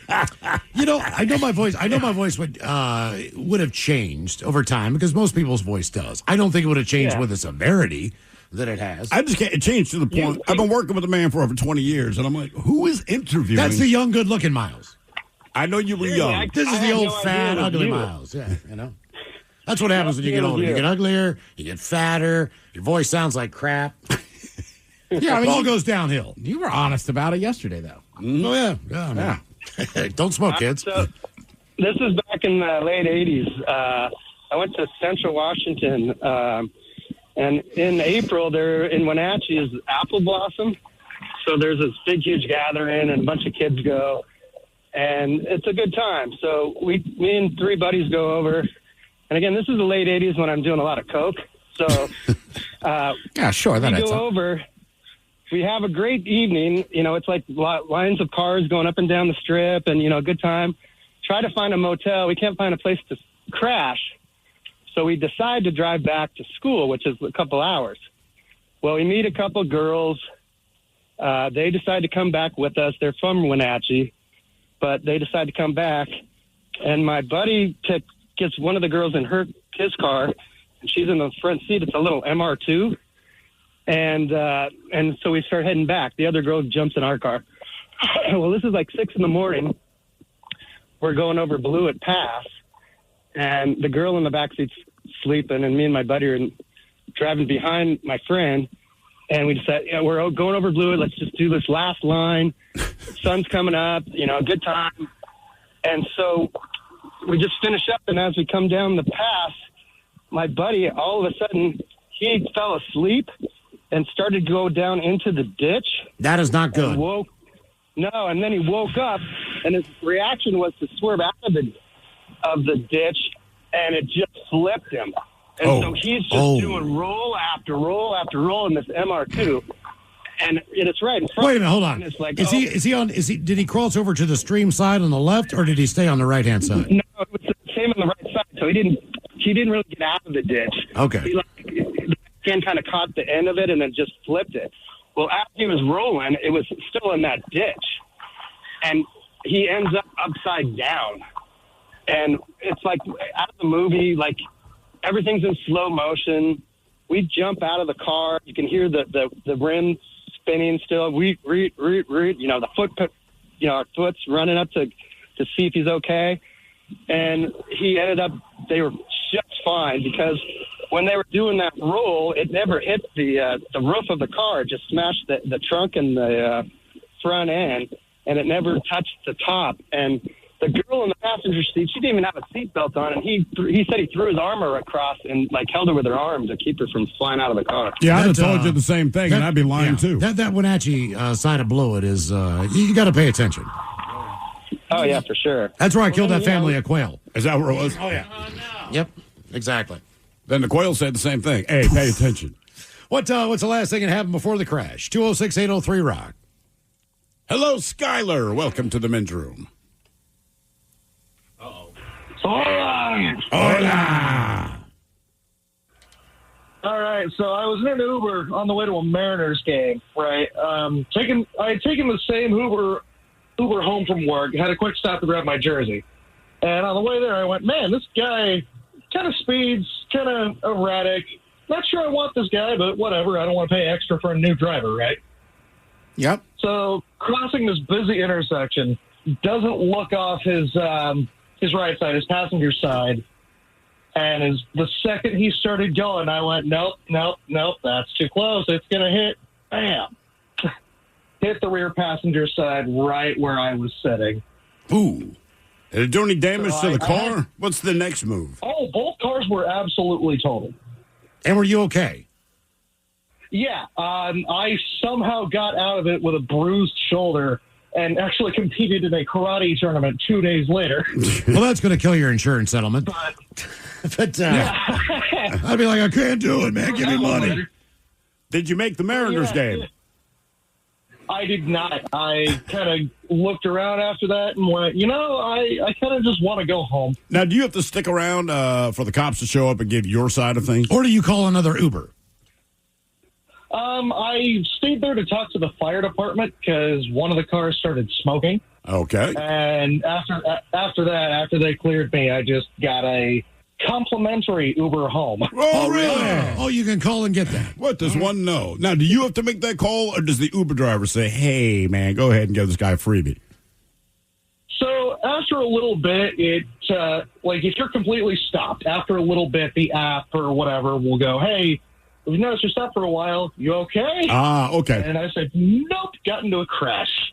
All right, well, that'll do it. I can't believe it does not happen more. There's two specific places.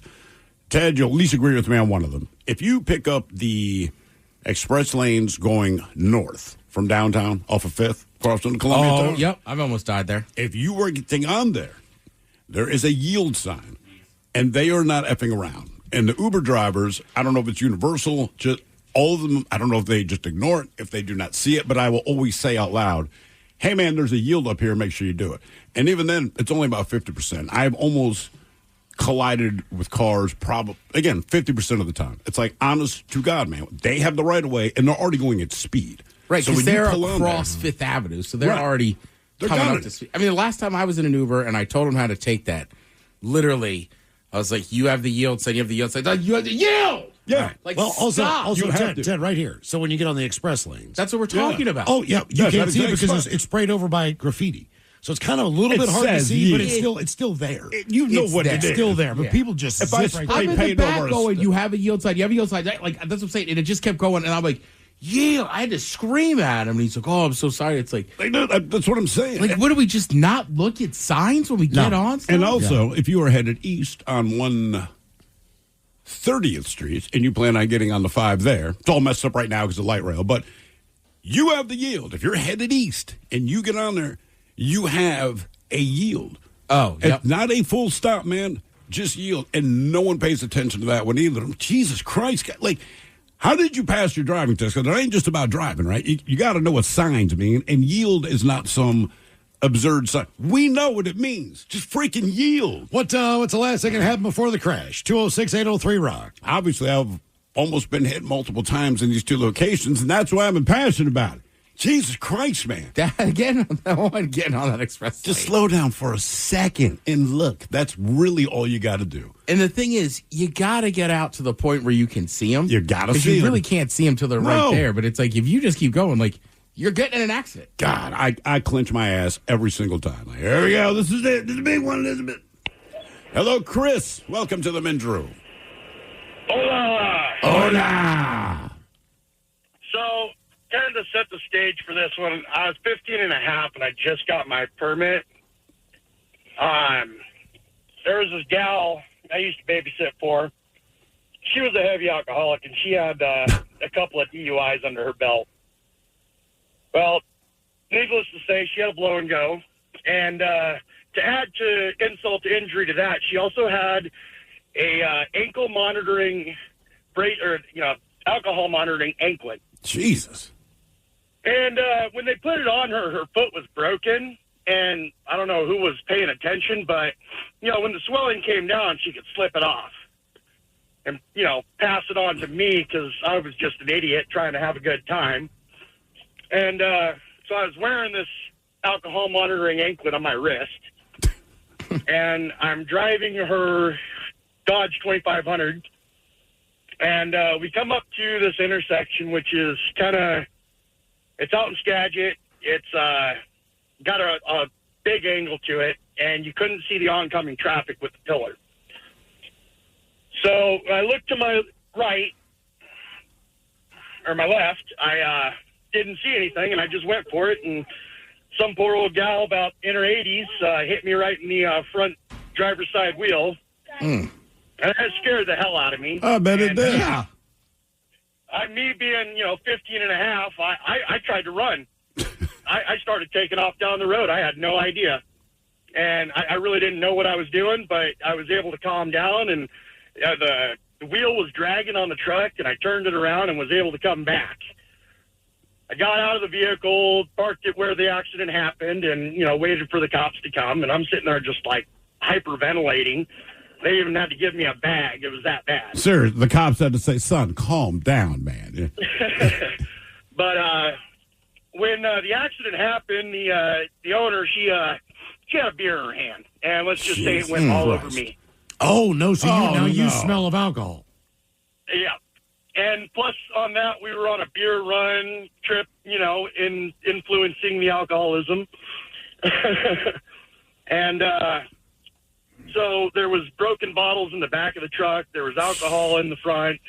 I had an Amp energy drink and a couple of Rock Stars, and she just took those, and we just started cracking them open and dumping them all over me. Like that was going to change something.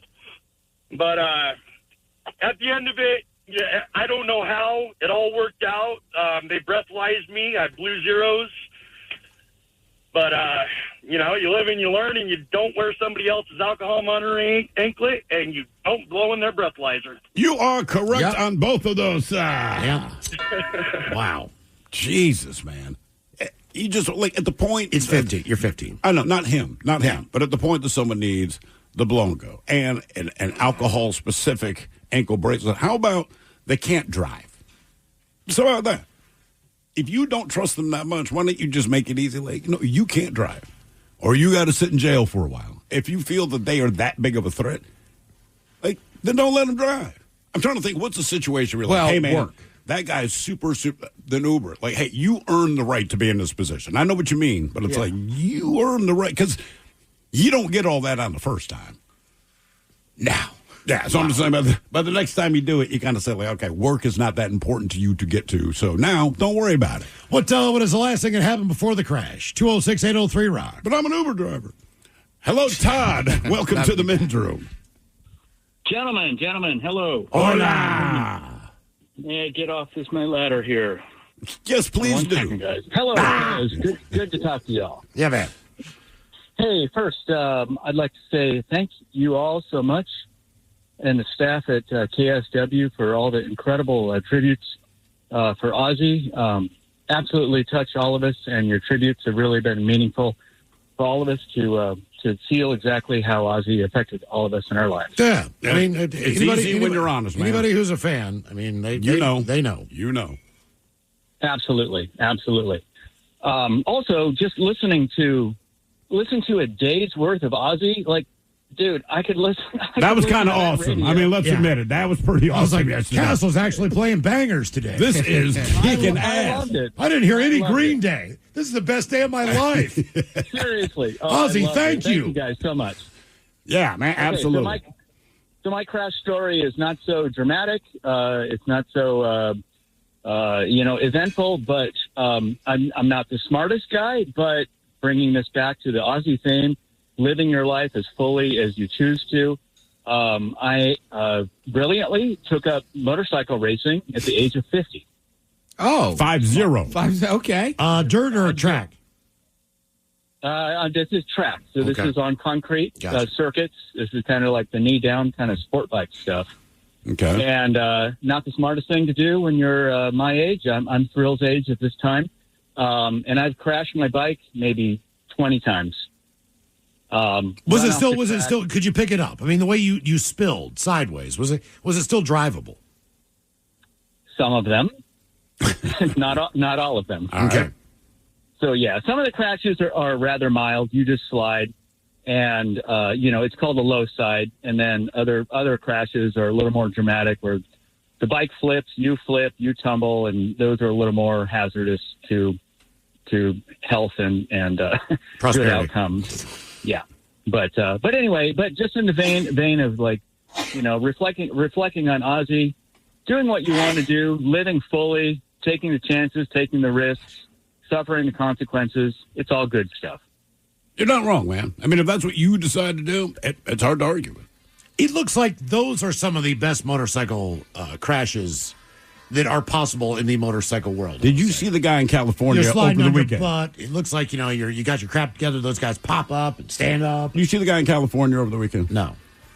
This dude got up to, it's either 130 or 140 miles an hour, okay? He's in a chase with the police. It's at night, so they got a helicopter over top. And obviously, he's outrunning the cops like nobody's business. He's on the freeway.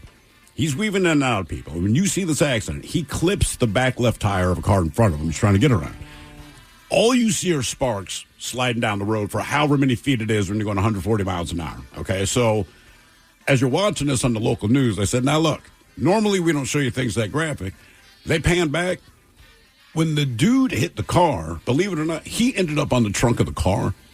The motorcycle kept going. Then he climbs off the trunk of the car, runs down to his bike to see what shape it's in.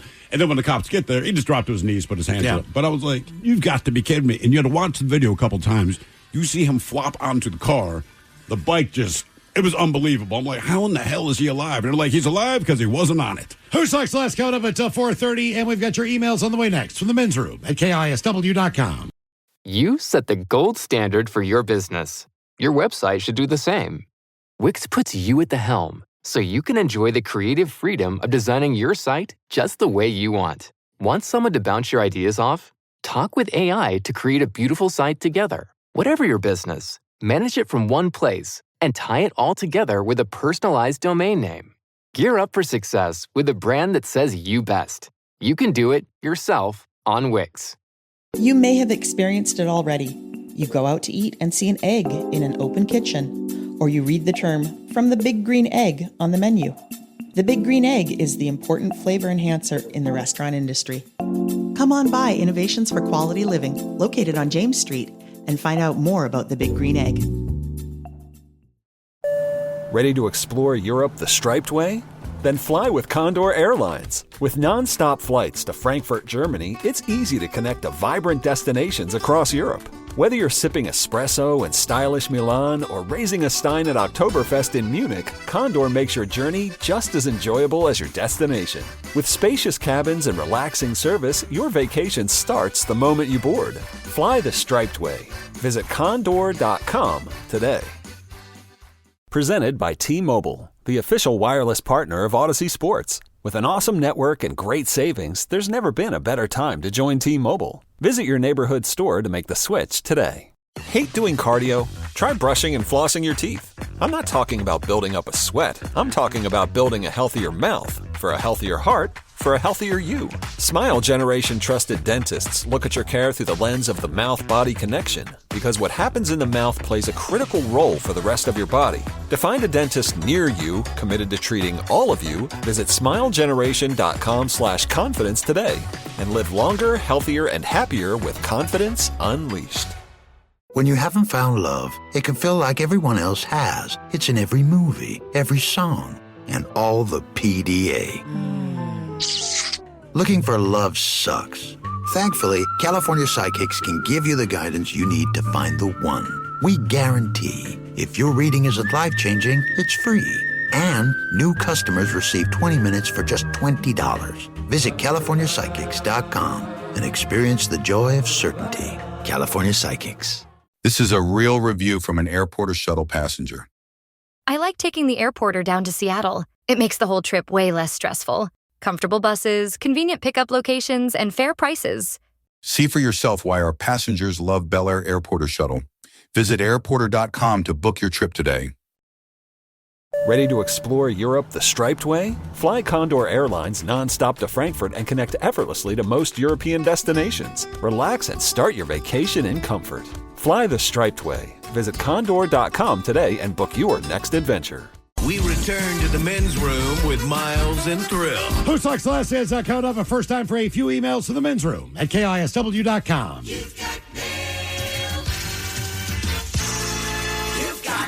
Couple from our question. What's the last thing that happened before the crash? Howdy, guys.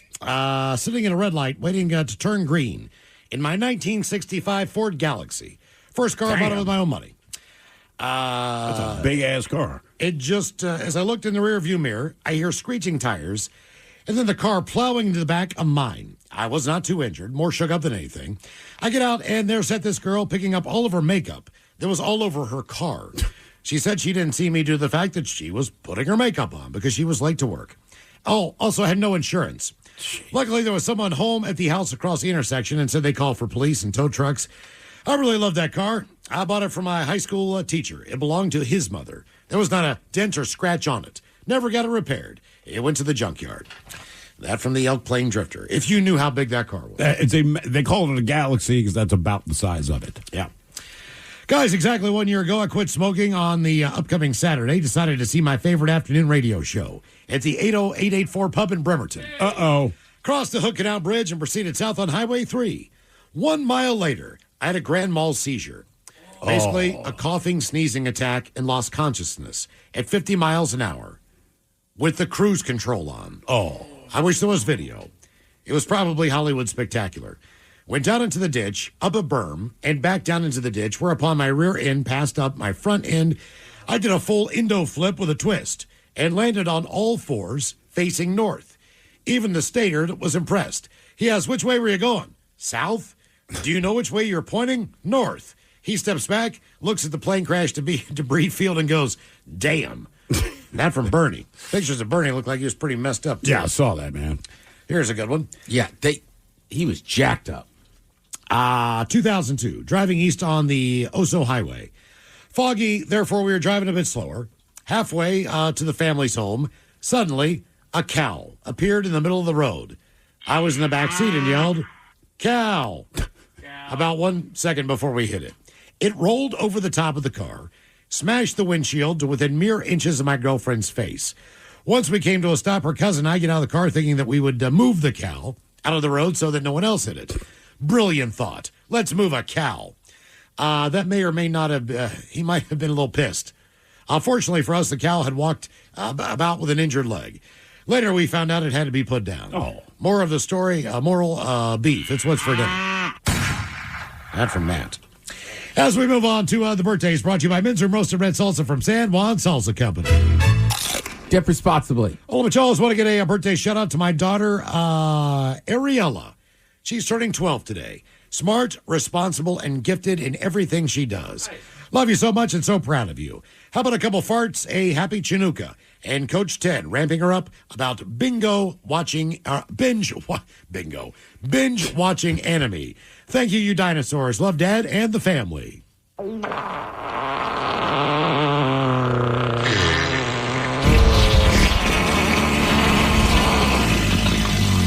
Happy Chinooka. Happy birthday. I'm not going to lie to you. Coach doesn't know a ton about anime. I know it's the new hot thing, especially with little girls. Seems like maybe Barbie's out, anime's in. Everybody loves it. I don't know. Maybe we'd go on a binge and watch a bunch of Sailor Moons. Go to a convention. Yeah. That's it, sir. Go I to a just know convention. that's the thing You will right find all of your people there. Yeah, everybody I know that has a daughter around that age, it's all anime. My daughter. Oh, yeah. Oh, yeah.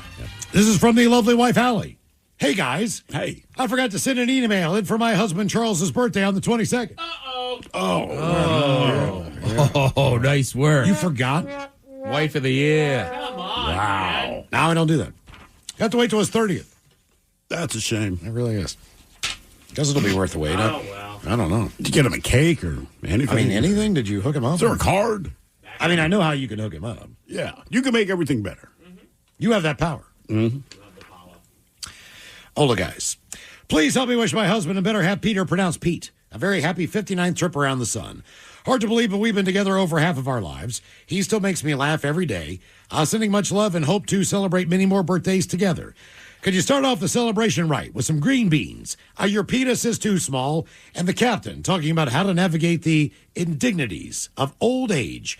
Thanks to Rock On That from Barb in Port Orchard. Green bean. What? Green beans. Okay. Green beans.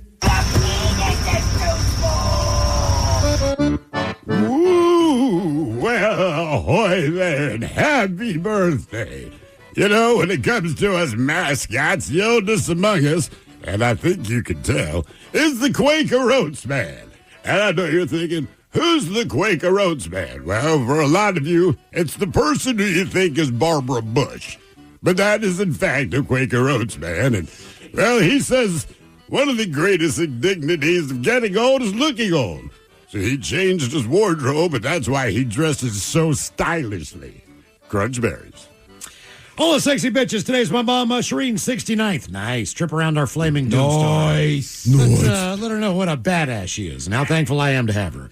How about some dirty Germans for the 69-year-old lady and the captain sending her off, sailing off toward being a septuagenarian? Septuagenarian. So why is the A in there? I don't know. Thanks, Mom, and thank you, boys. That from Pat, Rick, and Sparky.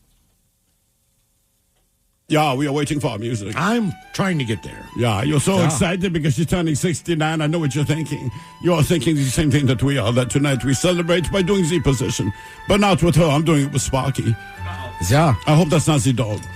I just think, so one thing she also here tonight is what we just say, like, hurry up. Because it's be done already. Play the music. Wrap it up, B.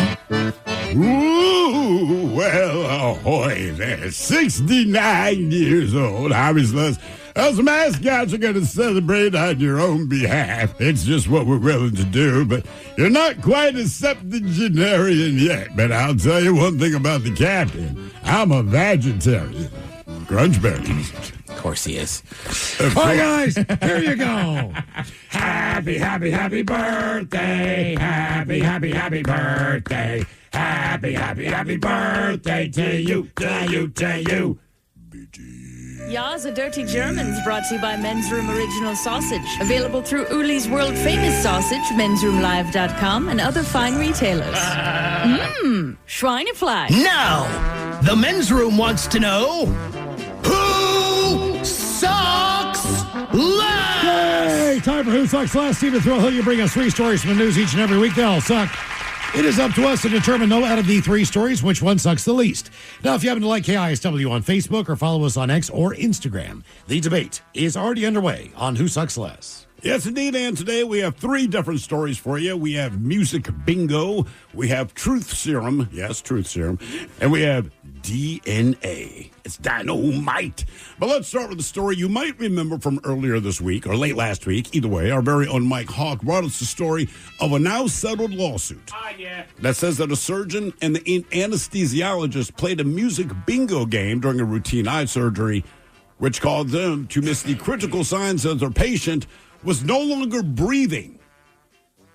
Bart Ryder, 56, he never regained consciousness and died shortly after he was transferred from an operating room inside of the Insight Surgery Center in Lone Tree. This is back in 2023. Well, Ryder's widow, one Chris Ryder, sued the surgeon, alleging the distraction of the music bingo game contributed to the operating room staff's failure to monitor Mr. Ryder's vital signs during the procedure. Now, the surgeon, that would be Dr. Stark Johnson. I swear to God, that's his name. Stark Johnson. Stark Johnson. Yeah, it'll surprise you, honey, but it works. So Dr. Stark Johnson, he blames his longtime colleague, the anesthesiologist, Dr. Michael Urban, for, quote, decisions that violated proper protocol. So this doctor who's in charge of the surgery is saying he was not in charge of the surgery that he was in charge of. Anyway, the anesthesiologist, on the other hand, he stands by his care and his treatment. Now, his license has since expired in Colorado, but good news, he currently has a license to practice medicine in Oregon, where he currently resides.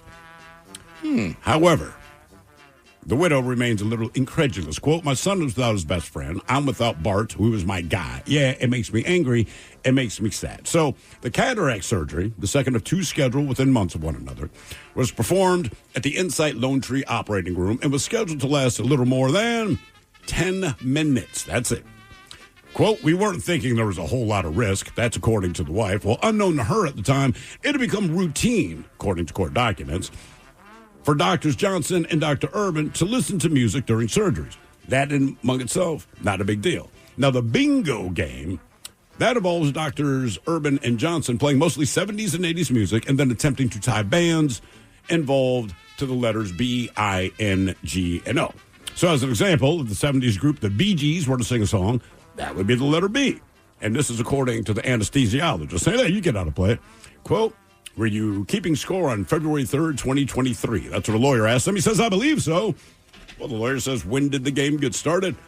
Quote, I'm not even sure. It's been going on for a few years, I believe. Now, the problem, as outlined in the lawsuit against Johnson, is that at least during the surgery of this particular guy, the audible alarms have been turned down or off. They say the machine allowed for that to happen. So in other words, for them to play their game successfully, they turned down the volume of the alarms that would let them know if the patient is in any kind of distress. And they say, according to a statement, the doctors, they knew that for many, many years, but they decided to do it anyway because they were that confident that a 10-minute surgery should go just fine. But again, to play music bingo, like I said, don't hold anything against the doctor for playing the music during surgery. I get it. But they turn down the volume on the alarm systems to let you know that the patient you're operating on in the first place is in distress. That guy stopped breathing, and he died. Wow. To play music bingo. But don't worry, the anesthesiologist, you go south to Oregon, he can still operate on you, buddy. Now, That's wild. But both doctors are so flippant about it. Just like, we've been playing it for years. 10 minutes.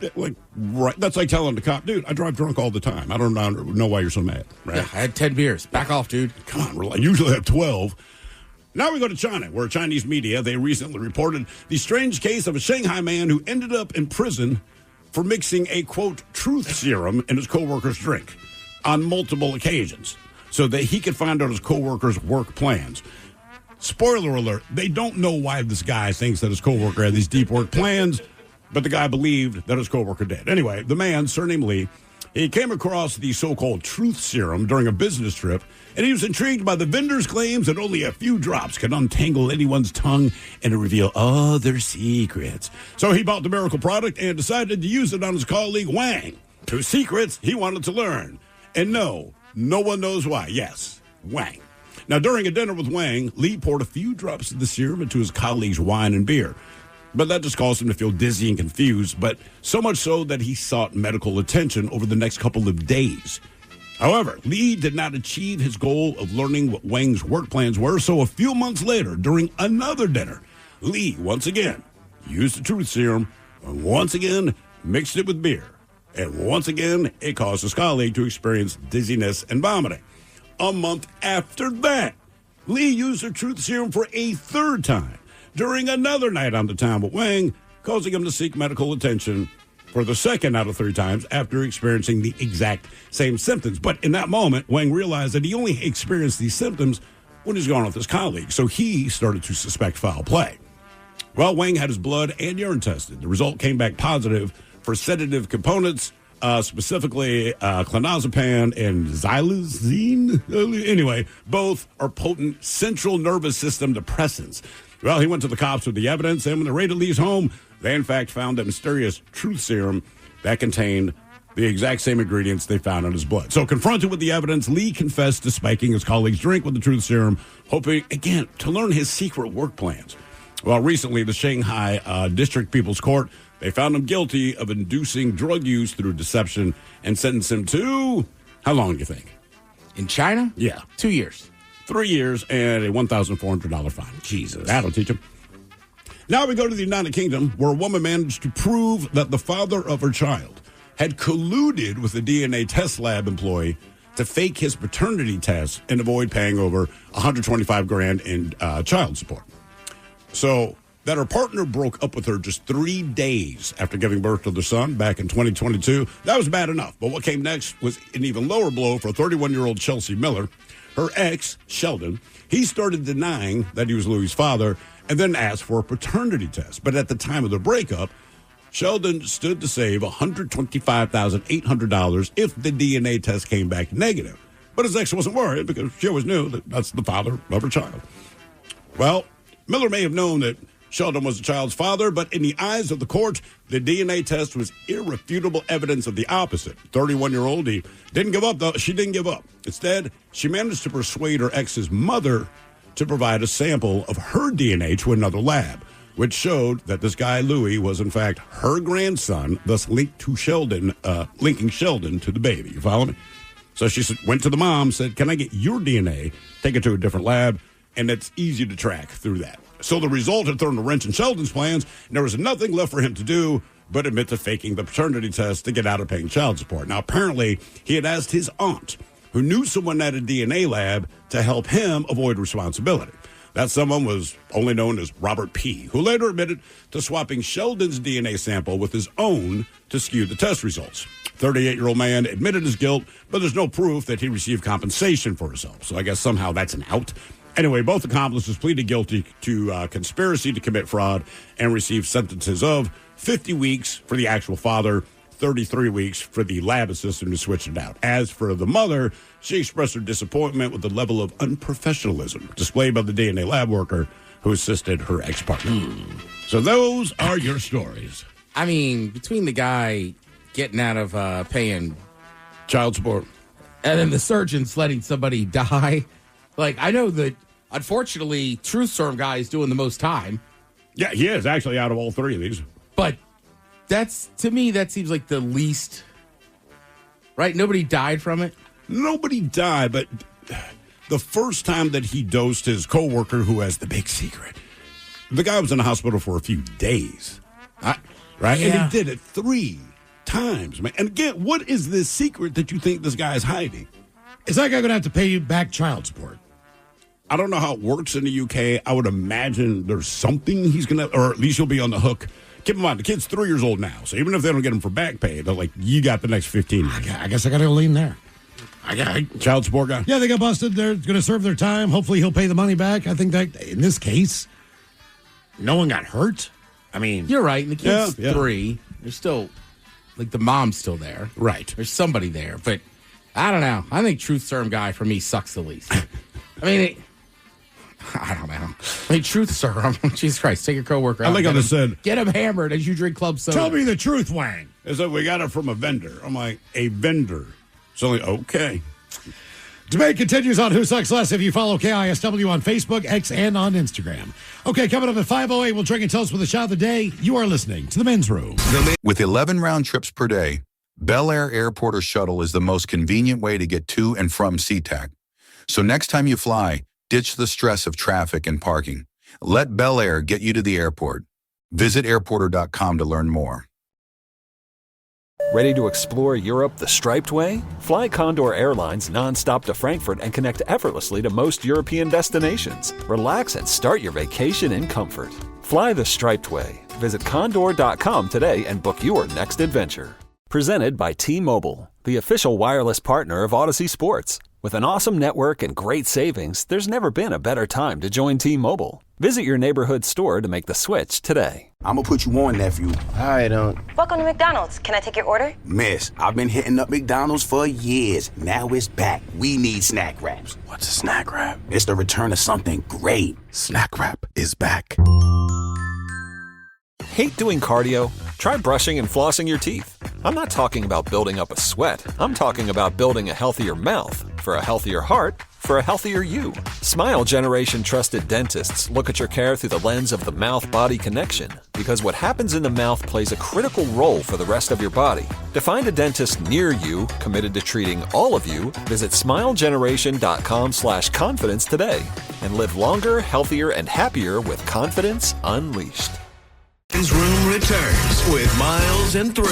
Coming up at 5:08, we will drink and toast with a shot of the day. And we do have your headlines on the way at 5:50. But first, quick check out with Mike Hawk and some of the stories and headlines he is not working on. Well, thank you, Miles. It's been observed that men keep swiping out of their league, quote unquote, on dating apps, and the research shows it rarely works. Hey, you're still going to give it a try. Hell yeah. You know Look, what? man, they invite you down and during the NBA game, can you hit a half-court shot? Most of us would say no.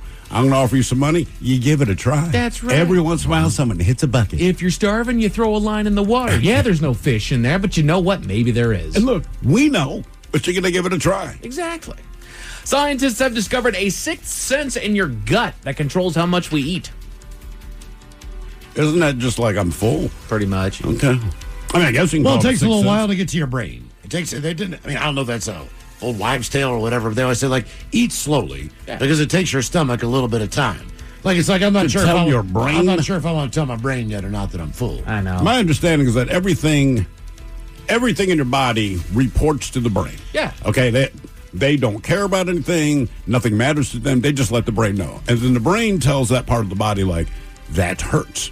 Like, if you get shot, like, in the shoulder, your shoulder says, hey, man, we just had this big impact. And the brain goes, this really hurts. It really burns. You're going to bleed out, right? It's the stomach It's like, we're eating. Exactly. And the brain's like, I will monitor this. We're going. And then when I send you the cease and desist, stop eating. Yeah. I mean, like every part of your body is basically what it does. If you stub your toe, unfortunately, your toe says, hey, brain, we just had an abrupt impact on the table. And the brain goes, yeah, it's a stub. It hurts to make him scream. Yeah, the problem is that the rest of my body doesn't listen to the cease and desist order for the eating part. That's the thing. Sometimes your body finds an out. That's right. Or your brain just overrides it and says, I love this Euro meat. That's right. The brain says, this tastes so good, we're going to go ahead and override this. Stomach just know we're going to have to cause him pain later. That's right. Yeah. This is going to suck, but this is really, really nice. Every part of us says this will be worth it. We're hitting Stomach, me, you in the bathroom have a nighttime rendezvous. Hey, let the rectum know we're going to be busy tonight. It's going to hurt. In spite of its chlorine levels, public swimming pools are actually more germy than we realize. You don't say. You don't say. Right. Barely clad human bodies are floating in the like, yeah, you know what you're getting into, They're man. sweating, they're peeing. Every time you fart, there's little poo particles that are in there too. Not to mention nobody showers before they get in like they're supposed to, and so you're carrying all the nasty that you got in there. There's no doubt about it. You're walking around barefoot before you go in, so you're dragging all the stuff on the ground in there. But my thing is, for the most part, obviously, and I'm sure there's exceptions, humanity has clearly developed somewhat of an immunity to it. Sure. So why bring it up? We're surrounded by bacteria We and germs. know that pool is a cesspool. Yeah. We get it. Hey-o. But very rarely do you get out of there like, I have a skin disease. Right. Like, it is what it is. I know what's going on here. It's all right. Right. If I have an adverse effect of it in the now, I will get out. Mm-hmm. Yeah, pretty basic. This will affect you in 40 years. I'll see you in 40 years. Everything I do will affect me. I don't have 40 years left, so That's that means right. nothing. I'll jump in the pool with my mouth open. Bring it! New health studies reveal that we should be washing our feet daily. Well, it seems like a good idea. Just all the fungus and gross bacteria. And Well, some people are afraid to wash their feet because they might slip and fall in the shower. I was say, Miles and I bring it up all the time. It's the most dangerous part of my day. It is. There's no doubt about it. I mean, I got days too. Like, I'm gonna go ahead and put one hand up on the wall. Hey, Ted, I got one better for you. So I got a prescription the other day. I'm in the Walgreens, and where the line is kind of like in one of the aisles. Yeah. So you wait, right? And I'm looking over, and it's where they have the crutches, they have like the knee sleeves, they have the like the thing stuff where you for can your stand, back. stand up and pee in a Tupperware container, all the things. Yeah. Right? And then they have the shower stool, and I stared at it, and it was $35. Did you And do I it? thought, man, I don't know if my tub is wide enough to fit it. Ah, I think okay. it's more for Figure like a it out. stand-up shower. Yeah. Maybe not. But I looked at it, I was like, one of these days, I'm going to step on up to the seats in the shower. You're I'll tell you, stepping up. The sit down. last place DB and I lived in Towson, the apartment we rented, they rented us a handicap apartment. Mm-hmm. So in his shower was like one of those benches you pull down. How great was that? awesome. Oh, it was awesome. I know. I mean, that was like our tradition. If you were That's on safe feet washing territory. That's why I'm bringing it up, because I feel like if I had one, feet would be clean all the time. I forgot about washing feet. I would just sometimes I'd be like, Dad, I'm hungover. Can I use the sit down shower? I just gotta sit. Because I had me and son had a separate bathroom. We had the master suite. He'd be like, get in there. The WHO is warning of a global outbreak of the, I'm going to screw this up, chikungunya virus. Chikungunya. Apparently, it's mosquito-borne and causes fever and joint pain. Thank you, mosquitoes, for your continued resilience. Do they do anything good? Is it just population control? Like, are they just flying around like, let's clean this one up? Give them I a new guess disease. they're a food source for spiders. I really cannot think of any. But the thing with the spider is, it'll eat whatever gets on the web. It will. Mosquitoes just happen to be there, but I don't know that But they do there's anything better positive. meals for spiders. I feel like that's like the goldfish of the spider world. It's something to snack on. Exactly. Like, I could eat one, but is it going to nourish me? No. You're right. What do they do? I mean, like, people are scared of bees. You go, cool, because they can sting you. But you understand the function that they serve overall. Yeah. Mosquitoes, like, why? The hell To you me, doing? it's like panda bears. And again, I like pandas. They're cute. But I'm like, why are you here? Right. What do you do? And even if they are food for something else, look at the salmon. That's food for everything, and it serves Yeah. zero purpose other than to feed other things. Yeah, I almost feel bad for salmon. Like, bro, seriously, like, everything thinks you're delicious. Right. Birds, bears, people. They should just randomly have cyanide in them from time to time, so that somebody that eats them just all of a sudden Slows down, That's yeah. right, just chokes out and down they go. They have nothing, dude. They have no defense mechanism whatsoever. They are just food for everything else, and half of them But that die by serves a getting purpose. flushed out in the river. Right? You go, like, that's your purpose, is to be, you sustain everything else. Right. Sucks to be you, What a but crummy existence. I wonder if that's hell, dude. You just come back as a salmon. Look, man. You spend your life swimming that maybe, if you're successful, you can blam at the top of the river at the end of the season. And then die. And then you're dead. The whole purpose is to just ejaculate before you die. Right. I mean, that's your whole life. Try not to be eaten before you can have your moment. Are we salmon? Are we the Hell of a salmon? way to go. Wait a minute. Am I a salmon? But I think brown bears would hunt me. Hey, buddy. Hey, Ted, you want to be prey for somebody? Apparently, humans. By the way, I could watch videos of the bear sitting in those streams, catching them in midair. Oh, yeah. All the time. That's great. Like, get them. I want someone to do that, but they put a scoreboard over the top of their heads to see who's in the lead. Who's the best bear? That's right. I can't remember if it's the bears. There's some animal that, like, because some of them die in those creeks. Yeah. That knows, and it's like, oh, I can't eat them. They're already dead. Oh, really? I don't think it's the bear. There's something that's, like, smart enough to be like, oh, that's going to mess with The bear's like, brother, I will eat anything. I eat trash. It's going to screw up my diet. I can't eat that one. Poor little rotten Have you tried paleo?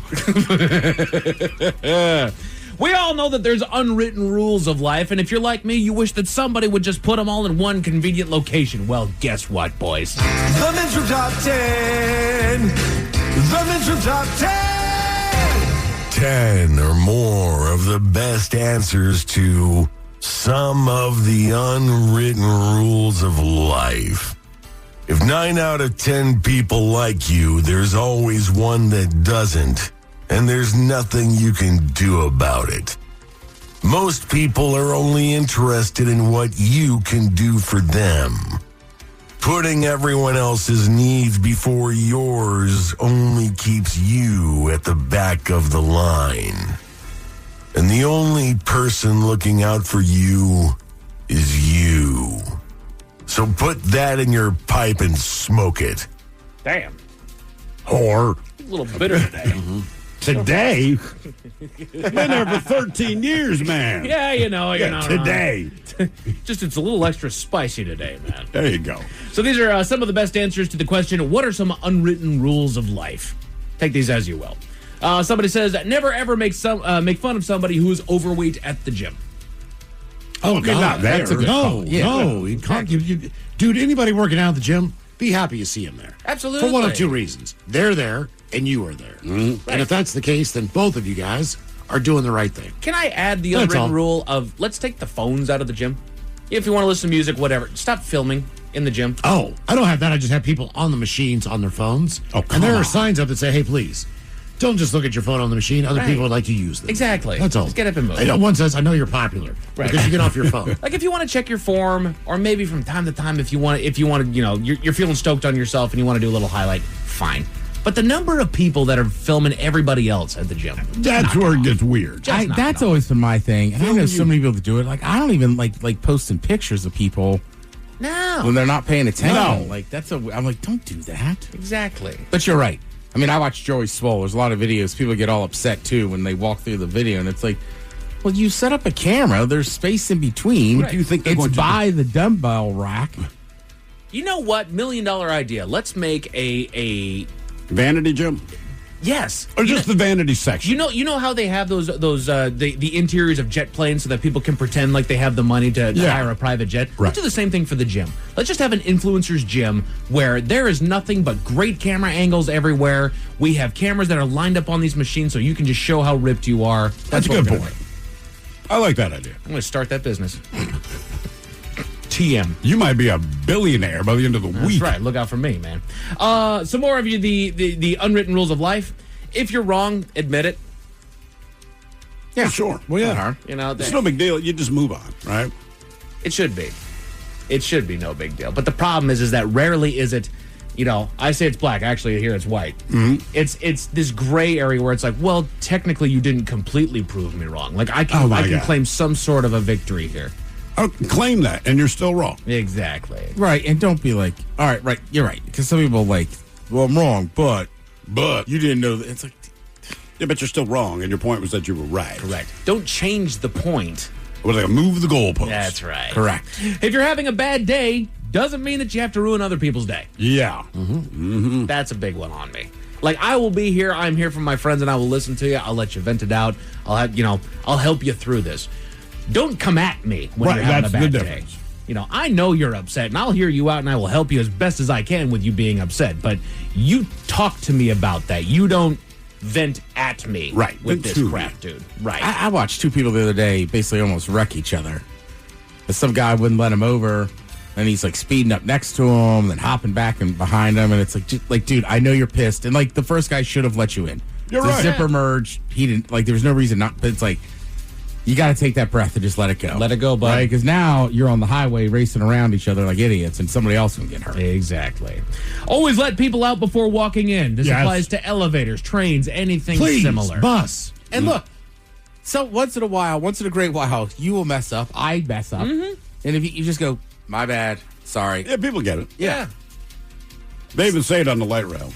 Coming up to whatever stuff. Please let passengers off. Or no, when you're in the station, please let the passengers off before you get on. Right. We tell you this because you're rude and stupid. Yeah. I added that last part, by the way. And at SeaTac, they have arrows. I know. Just wait on the side. Those people have to get off. They do, dude. I know. Yes. That train that'll take you to the alternative gates that are over there. You're right. They have arrows The on there. end gate. And they even have the side arrows where, stand here. And they crowd the thing. Like, guys, people got to get up. And I will shoulder down into those people every time. Oh, I got no problem I doing do that. not Body give a check. damn. Dude, the only I one will. I was walking up the stairs, and the guy in front of me is like on his phone. Yeah. But he keeps kind of going back and forth. So I can't pass him. And the guy behind me chirped me. Floating. Oh. And I turn around, I go, what the F do you want me to do? And I literally stopped and went, go ahead. Like, You get around push this him guy. over. Yeah. Yeah. Yeah. They Like, do. They why just, are you chirping me, dude? They just list to the Right. left and the right. And it doesn't matter. Once you commit, like, all right, I'm going to go around left to this guy. Drift. He just drifts over. Like, come on, dude. And if, Yeah. and if you are going to be somebody that's walking on their phone, I don't care if you're on business or if you're just goofing off on social media, hug the wall. Yeah, that's all. Just hug the Get out of damn the way. wall. It's not that hard. Unwritten rules of life. If somebody's giving you a ride, be ready before they arrive to pick you up. Yes. Yeah. Yeah. Be ready before they arrive to pick you up. Or you say, hey, Rob, give me 5 minutes. I'm still pooping. If you're pooping, you go, That hey, is typically what it is. get it, man. We just needed to drop one more heater before we left. That's it. That's all. No rush. Some of the best unwritten rules of life. Pay people back before they have to ask you. Yep. Yeah. You know, I'll admit there's time to time where people have to come to collect because I've put it on a back burner, and I apologize 9 times over myself because I do not want to be that person that you have to chase down your money if you borrow it or if I borrow it from you. Also, if you lend money to a friend or family, count on it not coming back. Always. It's not. Yes. Yeah, It's not a loan. It's not a loan. You're giving it to them. Correct. That's exactly right. It's exactly And then also, don't be afraid to say, I love you, dude. I'm not giving you any more money. Right. More You're than just, you're just wasting it. Exactly. Get a goddamn job. You guys know this one. Best unwritten rules of life. If you borrow a friend's car, fill up the tank. fill up the tank when you bring it back. Yeah. That's right. It's like a rental. That's why also- you loaned it to them half empty. But they don't have to pay for it. This one right after it fits just right in as well. Leave it better than you found it. Yeah. Period. It's not just talking about the car on this one. If you borrow anything, leave it better than the way that you found it. Unless you borrow it from my father, in which case that is impossible. That's fair. That's fair. Don't bother somebody with headphones in or on unless it's important. They have headphones on for a reason. I will say this, it is only tougher nowadays because sometimes it's hard to tell with the earbuds if somebody has them in.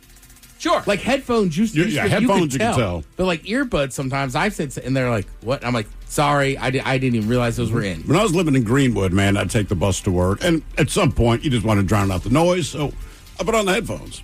And this guy sits next to me, and he kind of taps me. I pull the headphones down. Here's his question: "What you listening to?" Oh no! Swear to God, my response: No. No. Put my headphones back on, and then we're okay. But I'm like, are you?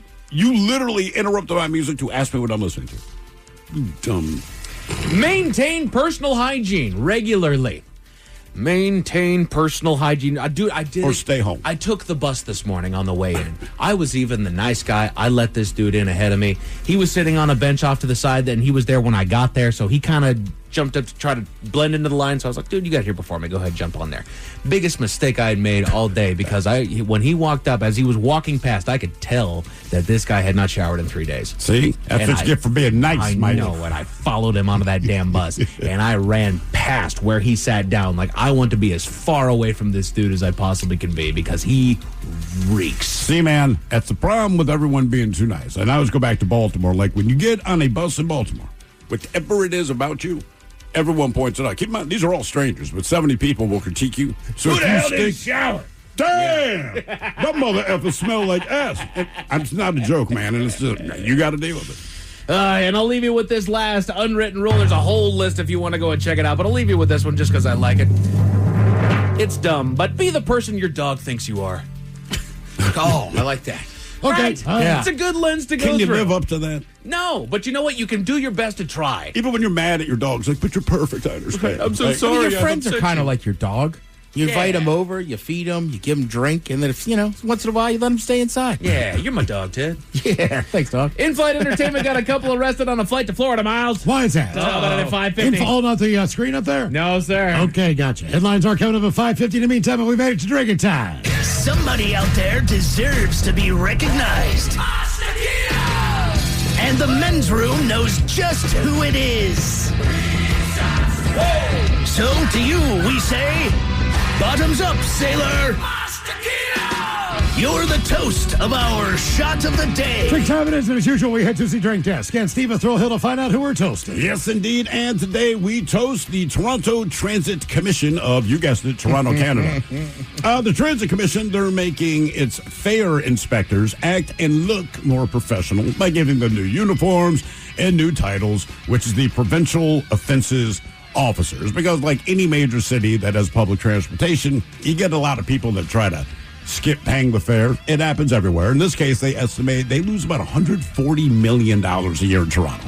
So this will not solve the entire problem, but they have more enforcement powers, etc. But they posted this to social media, and as we are wont to do when we notice things on social media, no one's taking them seriously, and everyone's making fun of them simply because the Provincial Offenses Officers, their acronym is POO. And no! And now the Seattle or the Toronto City Council, they're like, grow up. You acted like 12-year-old boys. And they're like, oh, we're so sorry. And one guy's like, I didn't pay my fare. I'd like to see the poo head. They're running with it. That's all. Yeah, poo. So we pour this booze and we drink this booze because we think it's yummy. Yummy. So over the tongue and down the throat to party in our tummies. Down the hola, bichola. All right, let's get a contestant on the line now for Profile This. 206-803-ROCK. Profile This is next. Ready to explore Europe the striped way? Then fly with Condor Airlines. With non-stop flights to Frankfurt, Germany, it's easy to connect to vibrant destinations across Europe. Whether you're sipping espresso in stylish Milan or raising a stein at Oktoberfest in Munich, Condor makes your journey just as enjoyable as your destination. With spacious cabins and relaxing service, your vacation starts the moment you board. Fly the striped way. Visit condor.com today. Presented by T-Mobile, the official wireless partner of Odyssey Sports. With an awesome network and great savings, there's never been a better time to join T-Mobile. Visit your neighborhood store to make the switch today. Hate doing cardio? Try brushing and flossing your teeth. I'm not talking about building up a sweat. I'm talking about building a healthier mouth for a healthier heart for a healthier you. Smile Generation trusted dentists look at your care through the lens of the mouth-body connection because what happens in the mouth plays a critical role for the rest of your body. To find a dentist near you committed to treating all of you, visit smilegeneration.com/confidence today and live longer, healthier, and happier with confidence unleashed. Baseball's all about the games, and the best in daily gaming is on the MLB app, where every day starts with new puzzles and challenges. Test your skills with MLB Pickle, the ultimate mystery player challenge, and Immaculate Grid, where stats and strategy collide. Or chase the $5.6 million jackpot and beat the streak, presented by BetMGM. And for an all-new spin on fantasy sports, there's Spinball. The game's official home for games is on the MLB app. MLB trademarks used with permission. No purchase necessary. Restrictions apply. For official rules, go to MLB.com/play/official rules. There's a time and a place for filet of fish. But breakfast is for sausage biscuits. McDonald's breakfast comes first. Ba-da-ba-ba-ba. If you're still waiting for a sign, here's another one. At California Psychics, we reject 98% of the psychics who apply to work for us. So we only connect you with the best. That's how we can guarantee if your reading isn't life-changing, it's free. And right now, new customers receive 20 minutes for just $20. If that's not a sign, I don't know what is. Dramatic sound effect incoming. Experience the joy of certainty at CaliforniaPsychics.com. Hey, it's Scott from Northwest Sleep Solutions in Fairhaven. I wanted to let you in on a secret. When the other stores offer huge discounts, it's because they've already jacked up their prices. We've been offering mattresses from top brands at low prices every day for, almost 30 years now. And we don't plan on stopping anytime soon. So if you're looking for a great mattress at a fair price, come down and see us on the corner of 10th and Mackenzie in Fairhaven.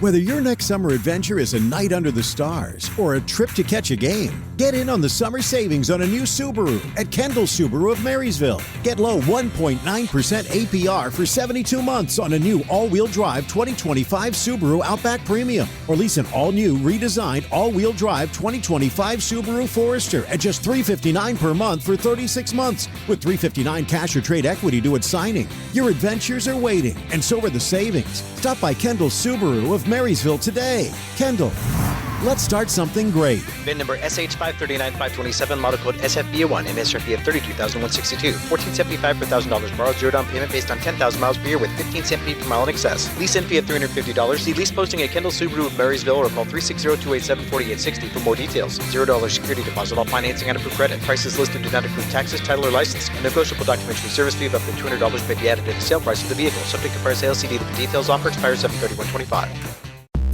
The Men's Room presents Profile This. And Stephen Throwhill, could you please tell everyone how Profile This is played? I sure can, Miles. It's a simple game where we share with you a real-life news story. Something that happened right here on planet Earth. And as you listen to the story, based on the stereotypes you believe to be true of people and the decisions that people make, we'll ask you what it is you think makes the story a story. All right, today, you three gentlemen will be competing against one another. Oh. Nice work, Jim. All right, I'm ready. I can tell. As you can tell. Jeez. It's in your voice, man. The sincerity is just dripping off. I'm still eating some of the lunch leftovers. I have a piece of onion stuck in my teeth right now, but that's neither here nor there. But today, you have your choice of one of three categories. We have the wonderful world of drugs. We have Animalize This, where you guess the animal responsible for causing the problem. And finally today, License to Spill, where you guess the substance responsible for creating the mess. Let's go animal.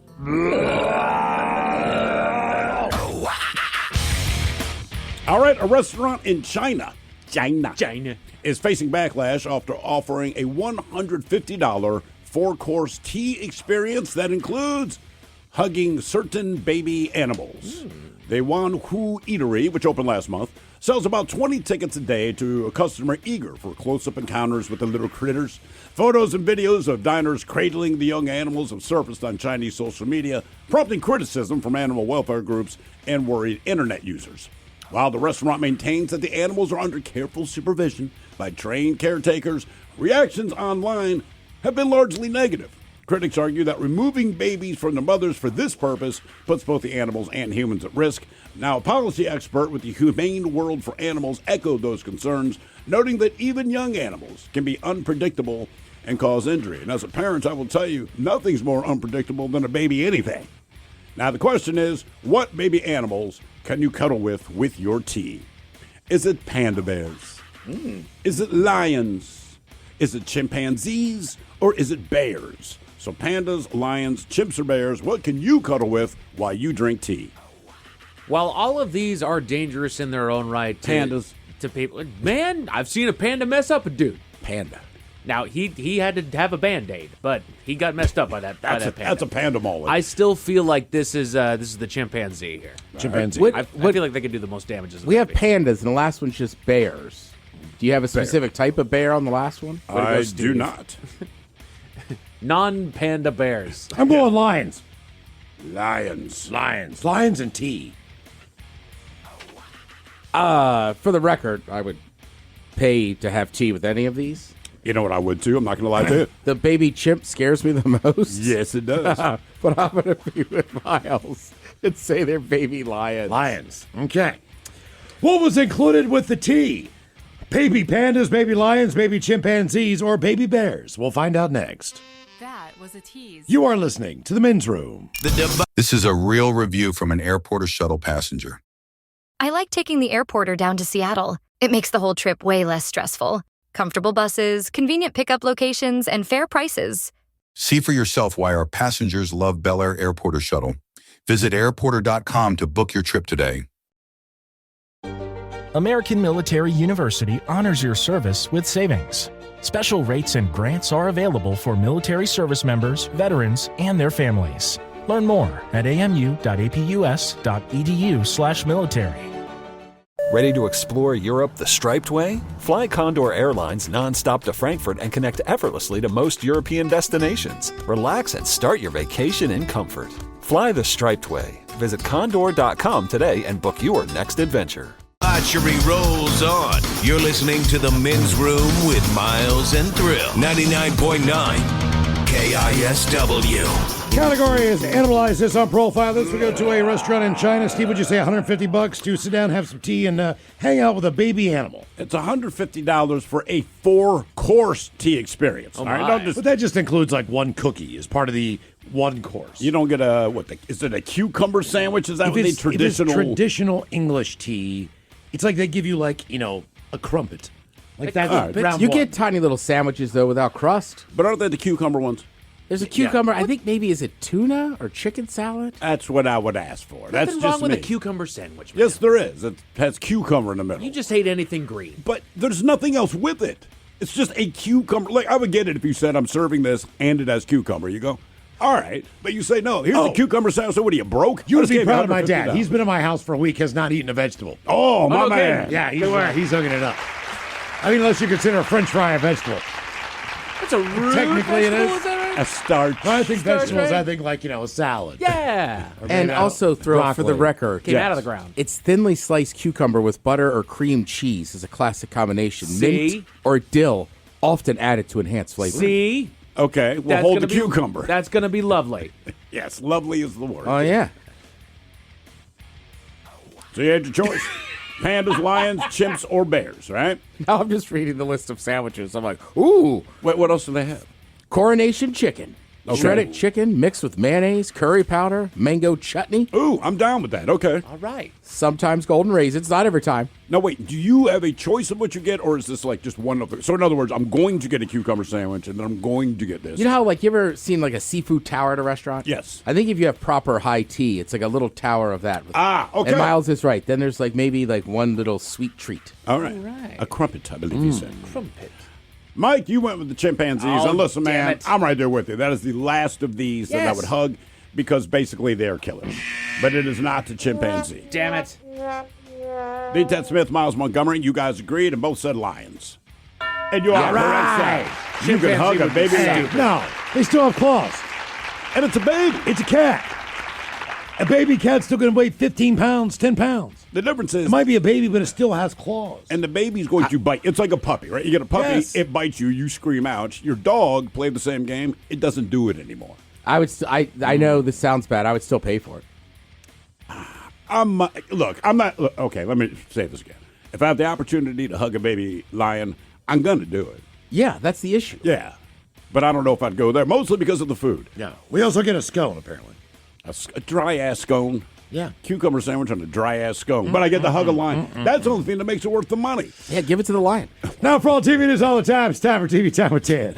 And now, because your pathetic life is confined to countless hours in front of a talking box, the Men's Room presents TV Time with Ted. All right, your choices today, you got the Jimmys. Fallon and Kimmel. Seth Meyers. Colbert. Steven. Or Ted Smith. Is it Ted or is it late night? It is right there. The title. These guys have teams of talented writers helping come up with monologues each and every night. It is up to you to determine, is this an actual late night joke and from whom? Or could it be a The Ted Smith original? Harry Potter star Emma Watson has been banned from driving for 6 months after speeding because she drove her blue Audi 38 miles per hour in a 30-mile-per-hour zone in Oxford, England. Oh, come on, England. That's barely speeding. Come to America, Emma. 8 miles over the speed limit is what we do going across the playground. Colbert. Harry Potter star Emma Watson has been banned from driving for 6 months after speeding because she drove her blue Audi 38 miles per hour in a 30-mile-per-hour zone in Oxford, England. Oh, come on, England. That's barely speeding. Come to America, Emma. 8 miles over the limit is what we do going across the playground. That is pretty wild. 8 miles over, and now you're banned. For 6 months. Like 8 months. It wasn't based on what she did then. It's based on what she did before. But again, if what their bar is 8 miles over, and that's a demerit, like, come on, y'all. I'm with Mike. I learned this from Mike when I started driving again. Like, about 8 to 9 miles an hour, I will do. But like any more, I feel like you get pulled over. Yeah. That was because of the severity of the ticket she had before. What other things So before had she done? was going 40 miles an hour over the speed limit. So Oh, they said okay. it- All right, it I happened got you. multiple times. So they All said, right. like, look, if we catch you driving over the speed limit, it's over. Okay, fair enough. What are you, the the police, like, excuse maker? No, I'm just telling you what 8 they told miles her. an hour. Well, they said if you drive over the Miles, speed they limit, wouldn't even let you drive. I know that. Fast food giant Subway has hired a former Burger King executive to be its new CEO. So I hope you're ready for a foot-long Whopper. 10. Beat Ted Smith. God damn it, yeah. That'd be pretty I would take a foot I long know. Whopper. Hell yeah. They're good at They got to do it, right? Yeah, I They mean, can't cook the meat. A couple of patties, right? No, The they same put it in a way- microwave again, like you're going to microwave a hamburger. just cut the patty in half. I think you got to make it elongated. Yeah. Yeah. They're footifying everything out there. Footifying. Yeah, they got And like a foot-long cookies, Yeah, nachos. now. Right. A new report found that the fittest city in America is Arlington, Virginia, while once again the least fit city is Man Boob, Iowa. Seth Meyers. Fallon. It's Jimmy Fallon. Guys, did you see this? A new report found that the fittest city in America is Arlington, Virginia. Well, once again, the least fit city is Man Boob, Iowa. And The food in Man Boob is delicious. You know it is. Would you buy a barbecue sauce? Man boobs. Like, dude, we got to do it. Because you know it's going to be good. Man boob sauce. The NYPD Harbor unit arrested a naked man over the weekend after he allegedly stole a dinghy on the Hudson River. The dinghy was safely secured, and so was the boat. Fallon. Myers. The NYPD Harbor Unit arrested a naked man over the weekend after he allegedly stole a dinghy on the Hudson River. The dinghy was safely secured, and so was the boat. Mike, you watch a little Love Island, don't you? Oh, yes, sir. Watch the entire season. All right. So there's all different types of reality shows. You have The Bachelor, this and that, reality dating shows. Yeah. Which one do you think they haven't done? Oh, which one they haven't done? You mean as far as the concept? As far as the concept. So we've It's got like a gay one, Right. dude with dude, That is chick what with we chick. have There's done. got to be a gay one. There's old people that we haven't done. Well, no, there's the Oh, Golden right, Bachelor. that we have done. My apologies. That's what I meant to say. How about gay old people? I mean, my God, what's left? Are You My First? A show about virgins looking for love. Hey, virgins, I got news for you. They ain't looking for love. No, they're not. They say, quote, it's the hottest group of virgins ever assembled. We'll share intimacy, Compared love, to when? and maybe the first in a tropical paradise designated just for them. Oh, my So it's kind of Bachelor in Paradise, and is even being hosted by Bachelor Nation stars Colton Underwood and Caitlin Barstow. I'm sorry, man. If you're playing pickup basketball, don't pick the dude that has never dribbled or picked up a basketball. No. Agreed. You want somebody who's played the game a little bit. But if they're all virgins, then I get it. Because I would think for like religious All right, reasons. okay, Right? Who was sure. the great athlete that was a virgin? Religious reasons. They're going on national TV, man. Just like that's- Tim Tebow. That's Tebow. kind of like where Or it was. Lolo Jones, right? Lolo Jones, yeah. She was kind of famous for it. That's where I was at with this whole thing. Is that if you're a virgin, it is either involuntary or you're doing it because you're saving yourself until marriage, as it were. You're doing it for religious reasons, whatever it is. You're really going to now just say, screw it, I'll go on to a game National show. TV, yeah. And if you pay me $100,000, I'll go ahead So and wait, give this up. what's the goal? Is it like the last person to lose their virginity, the first person? I mean, honestly, I I guarantee you don't know. this. There's more people out there who haven't chose this. then have not. Yeah, I agree. Look, like, oh, no, I don't want to have sex. Again, Oh, they're searching malarkey. a search for intimacy, love, and maybe they're first in a tropical paradise designed just for them. We're gonna pull two names out of a hat. And I'm if you waiting. guys bang uglies, then you're off the I'm island. waiting. That's what I Or- mean. Last man standing. That's what I mean. Is it that or is it, hey, I did it, man? You I- never look, had the opportunity. I might catch some heat for it, but I was talking to somebody a couple weeks ago, and they were talking about one of their neighbors, and they said they identify as asexual. All right. Took a swig of beer, and I said, back in my day, it just meant you couldn't get laid. Yeah. I was asexual to my 20s. I identified that way for a while. Right, I wasn't asexual. I just couldn't get laid. Here's what I want. I want a lineup of all these virgins, the male, female, whichever it is, and then I want you to incorporate some of the sluttiest people on the planet, and the game show, we're not going to call it Will They Fold? Like, I want these sluts to get on these people and, like, can they convince these men and these women to go ahead and just give it up? I'm drinking red wine and snorting coke.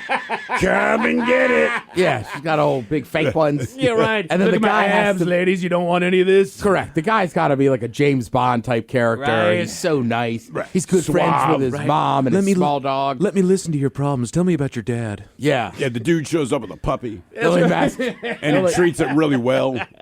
My masculinity is not toxic. He's just out there chopping wood. Yeah. Well, this puppy watches. They're in the middle of 85-degree heat. He's chopping wood. And he loves a good rom-com. I feel like we're describing the brawny towel man. Yeah. Oh, my God. All right, I got a new show for you I started this week called Untamed. Untamed. All right. Not a big murder mystery guy, but I think this one is good for the whole crew. Right. I like it. I think everybody's girls or wives will like it too. So basically, it takes place in Yellowstone National Park. Miles, you might know this area of the park because it's where old El Capitan is. Oh. El Capitan is the most... Ooh. I'm about to say, Sorry, no. wait for You it. can find me. Damn it. Alf, feel free to come up and take a selfie with me. When I glorious with my only horn. It's that giant, famous sheer rock front. Yeah. It's one of the toughest things to climb in the world. If you're a rock climber, I mean, it's your holy grail. You got to go up there. I mean, that's where that guy, Alex, whoever, does like the Humboldt or whatever. he does the free climbing and stuff. You're like, you're going to die. So, right, it starts there. That's Ted's show. You're going to die. You're going to die. I think it's awesome what that guy does. Sure. But he's going to die. It's kind of like wingsuiting. Exactly. Well, thank God he had a kid. So maybe that'll slow him down. Oh, did he? Yeah, his wife is from Seattle. Yeah, we need another hopefully- fatherless Oh, child. sorry, Alex. Hopefully, I think you're a stud. Well, no, hopefully I just worry about you. Hopefully, he's calmed down to the point where he's like, you know what, those risks aren't worth taking now. Sometimes parenthood will They do stop that to riding you. their motorcycles, Exactly. right? All that kind Exactly. of stuff. Yeah, all the fun. But I feel like when you rock climb, like that's such a dedication. That even when you have a but kid. you can do it safely. In other words, you can still walk on a high wire. You could just have a net underneath you. Right. So I mean, you can still do what you Right, love. most people climbing this El Capitan, I mean, they're putting in carabiners and hooks and everything. Yes. I mean, so there is ways to minimize death, injury, and Yes, death. death, yes. That guy is just insane. And again, Alex, if you could hear my voice, super impressive. It's just scary as hell that he's doing it. It's like people that free dive with sharks. Like, I'm not taking anything away from them. We just go, hey, man, you do recognize the inherent danger of it. So what is the premise? Is this about that wall, or is that just in It the is. area? It is. That's what happens. There's deaths at the park. Basically, like a woman body goes over. They're trying to figure out, like, is it suicide? Did she get pushed? This and that. Oh, And- you mean from the top? Correct. Is there another way to get to the top, Yes, though? yes. You can hike around the back and you hike down from there. Okay. So then the other thing that's kind of good, you guys remember Eric Benet? Why do I know that name? He was married to Halle Berry. Yeah. Right, he was pretty famous, but he's still famous. But so there's park rangers, and then he's like a fed that's like the detective that's in there. He doesn't play by his own rules, all right? So he's like the salty fed cop, and he like rides his horse everywhere. And then there's like a new park ranger that's like, be quicker in a car, and he's like, you don't understand these woods. So I mean, it's one of those. Oh, I thought for some reason I thought there was like a real reality show. Right, so did I. No, and I So texted, it's like scripted. I texted one of my buddies that rock climbs, and he's a federal guy, and I was like, "You seen this?" He goes, "No," and I go, "I'm hoping you'll tell me it's somewhat realistic." He goes, "I don't need to watch it. I know it's unrealistic." I was like, God damn it, dude. The only thing I want from Eric Benet is really what is up with Halle Berry. I mean, seriously, you can tell us. Well, you'll like him. Just clue us in. He's just a tortured soul in this one, and again, he's not playing by his own rules, but he's good. and he knows stuff. And then he knows these woods. Yeah, I mean, look, again, it's a murder mystery. I don't generally watch it, but now I'm enthralled. I'm on like episode 4, and I'm like, oh my God, there was a crazy twist I didn't see coming. All right. And then like the guy that runs the park, he's the PR guy. He's mad at him. I got to answer for these deaths. I need some info. You got me out there looking like a jackass.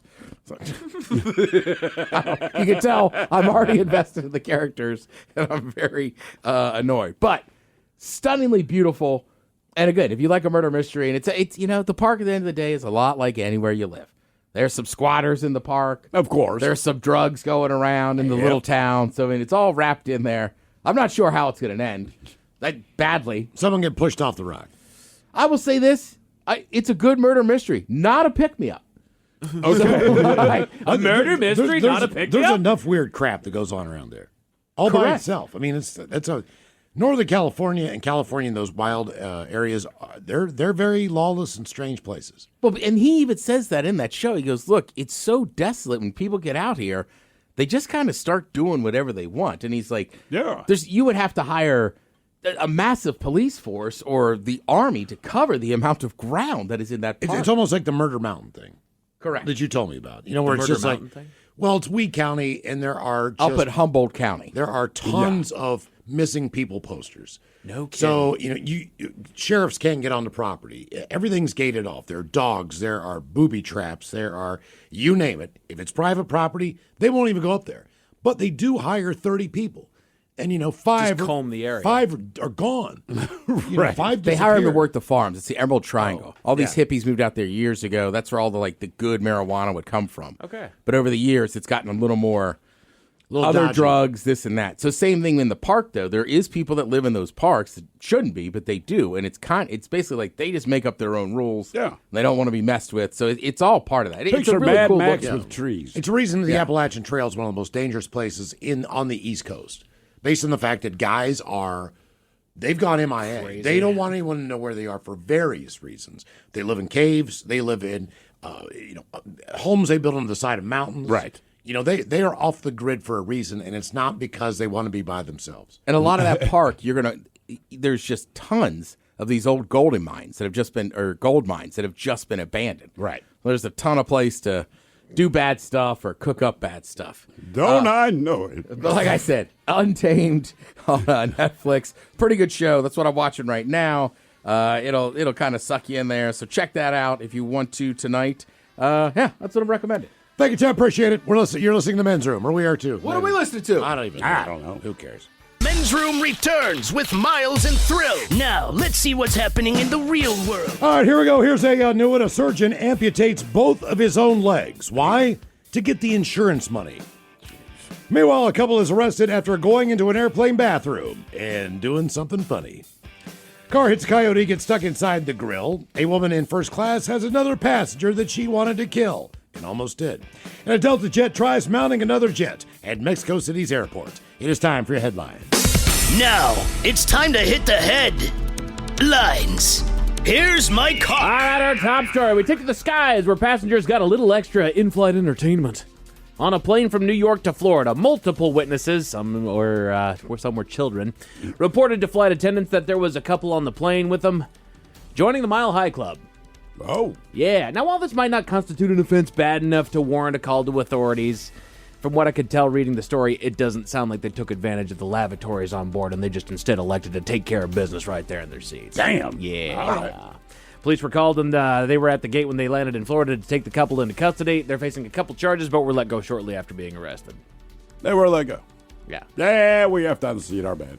Well, what are you going to hold them for? You're going to take them in, you're going to charge them with what it is that you're charging them, Going to be give them a court date. lewd and lascivious behavior. Well, sure, you're whatever charge it them. is. You're going to hold them? No. Exactly. No. All right, don't do it again, go away. We'll see you in court. Fair enough. Which,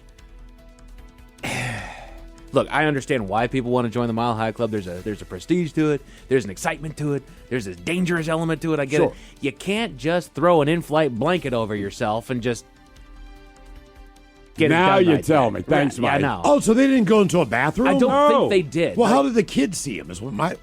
That was the thing. I was like, Because they weren't in the bathroom. Kids complain. So I'm thinking to myself, what's now, happening? to be fair, Miles, that's what I surmised from the story. Because my thought was the same thing. It's like, okay, who cares if you guys saw a couple go into the lavatory and just take care of business? But when they're like, children saw this, I was like, oh, they just leaned over right there. Okay, well, all right then. Have a little bit of shame. I get the fun and excitement of it. I can't do it because I'm too big to fit in that lavatory Well, with having anybody sex else. is always fun. It's Absolutely. just, you still pick a place. Right. Hey, baby, let's go to the bus stop. There's only a few people waiting there. Oh. Right? I mean, I wouldn't be shocked if I went to one of my bus stops and I found it there. I would not be shocked at all. Nah.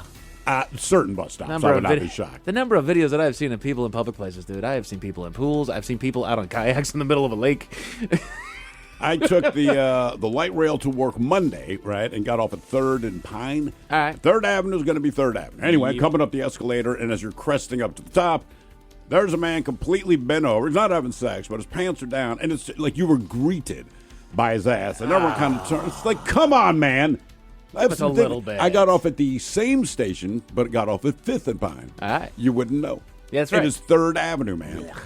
More from the skies. A woman is being hailed as a hero for her actions on a Delta flight. In the middle of the voyage, another woman got up from her seat in the back and ran towards the front of the plane, shouting all sorts of nonsense, harping on the fact that God would protect her and God told her to do this. She then attempted to break into the cockpit of the plane as well as open the emergency door.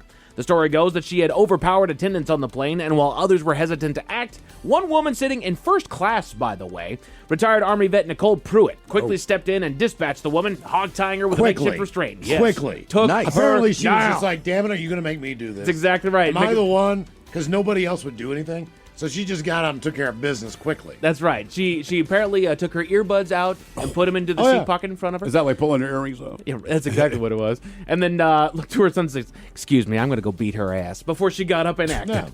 Her son filmed her heroics and posted the video on TikTok. Reviewers are now pushing for Delta to give her a permanent seat in first class, which I agree. Thanks for saving everyone on board from a potentially devastating event. Good work, Dave. God told me to do it. God's like, I was joking, dumbass. I was being facetious. I don't tell people to do stuff like that. You're not listening. You're not listening. You're really not listening. What did you think I said? One more story concerning I can't even drive. Stop handing me the wheel. One more story concerning the airlines. Sorry, Mike. I never thought my tongue to drive. God. One more story concerning the airlines. This one went down in Mexico. A plane was taxiing on the runway, ready to get underway on its voyage to Atlanta. It was finally their turn in line. They throttled up, reaching a speed right of around 60 miles an hour before passengers felt the pilot suddenly jam on the brakes, coming to a stop, which is when he informed ATC that they'd be hanging out on the runway for a minute. That's because another flight that was coming into land had flown directly over the top of the plane, missing him by about 200 feet before it landed right in front of him. God, the flight was grounded for about 3 hours before it was finally able to take off. No injuries were reported. This is why I'm your co-pilot. Why? It's the cars I can't drive. I can fly the plane. Why did it take 3 hours? That was my question, Like, Steve. look, man, we avoided it. Everyone has wiped their ass, including the pilots. Right. We take a deep breath. There are no mechanical issues. Let's just get this show on the road. Right. I really would like to talk to somebody and figure out, like, they're on the runway. They were literally about to take off. I understand that there's a line behind them and there's a whole bunch of traffic in and out and all that, so finding the gap's going to be a little bit different. But that line's going to be there anyway. Right. It just look, and it's how things change when you're on a plane. Right? It's like, man, you guys almost died. We almost did, but since we didn't, can we please take off? Right. Go. Yeah, let's go. 3 hours, and I know that they can change speeds because I've done it. We've been in a plane at one point. We came into land, and we actually passed another plane as we were landing. That's what we're going to make up time. Yeah. Right? And I mean, they gun it. It was the wildest damn thing. It was like, okay, clearly we need to go first. Like, we are both on approach. We're about to land, and we just... I wonder if your pilot's like, ha ha, dumbass. Absolutely. Wave as we go by. To Oklahoma, where the law can be its own worst enemy. Officers got a complaint about a stop sign that had been damaged in the area, as well as a mailbox that had been ran over, supposedly by a patrol car from the sheriff's office. They investigated the scene to find evidence that a car had indeed struck the sign and checked in on a deputy that, what do you know, lived in the area. The deputy admitted to having taken an Ambien the night before, and his wife also copped to the fact that he had enjoyed an alcoholic beverage along with his pills. With this much evidence against him, the deputy was booked and the department announced that they'd be taking the matter seriously. You know, they tried to soften the blow a little bit by saying, look, he's a very good dude. He has a great track record. Right, he's got a good track record. However, he washes down his Ambien with booze. That's right. This is a serious matter. We're going to treat it seriously. And that's just smart thinking. wouldn't get behind the wheel of anything, but Get the job done. But I'm going to sleep. Just in case those stories, it's a bad taste in your mouth. Thankfully, there's good news. Down to Florida, where a bad situation was made a little bit better. Officers in the area got a call from someone on the road that said an animal ran out in front of them while they were driving and got lodged in their grill. They arrived to find that the animal fit the bill for the devastation on the road, a coyote. Ooh, grilled coyote. That they appropriately named Wile E. He had gotten himself stuck in the grill. You're going to name me right now? All right, come on, man. It was amazing, the slit that guy went through. Absolutely. I mean, it looks like it's 3 inches. The sheriff said that Wiley needed medical attention and was taken to a vet to be treated for a couple of broken legs. The procedure went just fine, and he'll be released after he recovers. The department shared photos of the story on their social pages. But they had to tell us that the coyote stuck in the grill of the car needed medical attention. He needs help. Men's Room Sports, the Mariners wrap up their series against the Brewers this afternoon, after putting a stop to Milwaukee's 11-game win streak last night. Suck it. They're boarding the plane bound for L.A. as they got a weekend series against the Angels, which starts tomorrow. As far as what you're going to watch tonight, you've got more baseball over on MLB and ESPN. As far as your weather, decently clear skies tonight are going to bring things down to about 57 leading into tomorrow, where they're expecting partly cloudy skies and a high right around 78. That's it for your headlines. With that, Mike Hawkins. Thank you, sir. We'll see you next time for the return of Big Dummy and the Head Chef's back with Ted's Meat and Potatoes. Lovely Jolene's coming up next. Yes, indeed. It's all true. But in the meantime, well, we be all about this bitch. So until tomorrow, please do what you do best. And for Aletha's sake, stay beautiful. The Men's Room has been taped before a live studio audience. Wardrobe and makeup provided by Mantastic Limited. This has been a presentation of the Men's Room Radio Network. Oh, man! A Double Flush production.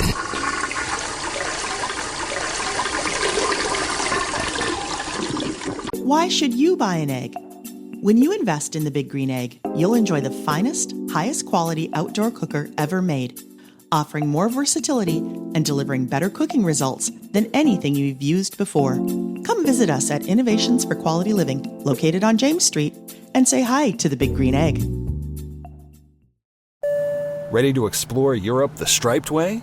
Then fly with Condor Airlines. With non-stop flights to Frankfurt, Germany, it's easy to connect to vibrant destinations across Europe. Whether you're sipping espresso in stylish Milan or raising a stein at Oktoberfest in Munich, Condor makes your journey just as enjoyable as your destination. With spacious cabins and relaxing service, your vacation starts the moment you board. Fly the striped way. Visit condor.com today. Presented by T-Mobile, the official wireless partner of Odyssey Sports. With an awesome network and great savings, there's never been a better time to join T-Mobile. Visit your neighborhood store to make the switch today. Whether your next summer adventure is a night under the stars or a trip to catch a game, get in on the summer savings on a new Subaru at Kendall Subaru of Marysville. Get low 1.9% APR for 72 months on a new all-wheel drive 2025 Subaru Outback Premium, or lease an all-new redesigned all-wheel drive 2025 Subaru Forester at just $359 per month for 36 months with $359 cash or trade equity due at signing. Your adventures are waiting, and so are the savings. Stop by Kendall Subaru of Marysville today. Kendall, let's start something great. VIN number SH539527, model code SFB1, MSRP of $32,162. $14.75 per $1,000 borrowed, zero down payment based on 10,000 miles per year with 15 cent fee per mile in excess. Lease in fee of $350. See lease posting at Kendall Subaru of Marysville or call 360-287-4860 for more details. $0 security deposit, all financing on approved credit. Prices listed do not include taxes, title, or license. A negotiable documentary service fee of up to $200 may be added to the sale price of the vehicle. Subject to price sale, see dealer for details. Offer expires 7/31/25. You may have experienced it already. You go out to eat and see an egg in an open kitchen, or you read the term, "from the Big Green Egg," on the menu. The Big Green Egg is the important flavor enhancer in the restaurant industry. Come on by Innovations for Quality Living, located on James Street, and find out more about the Big Green Egg.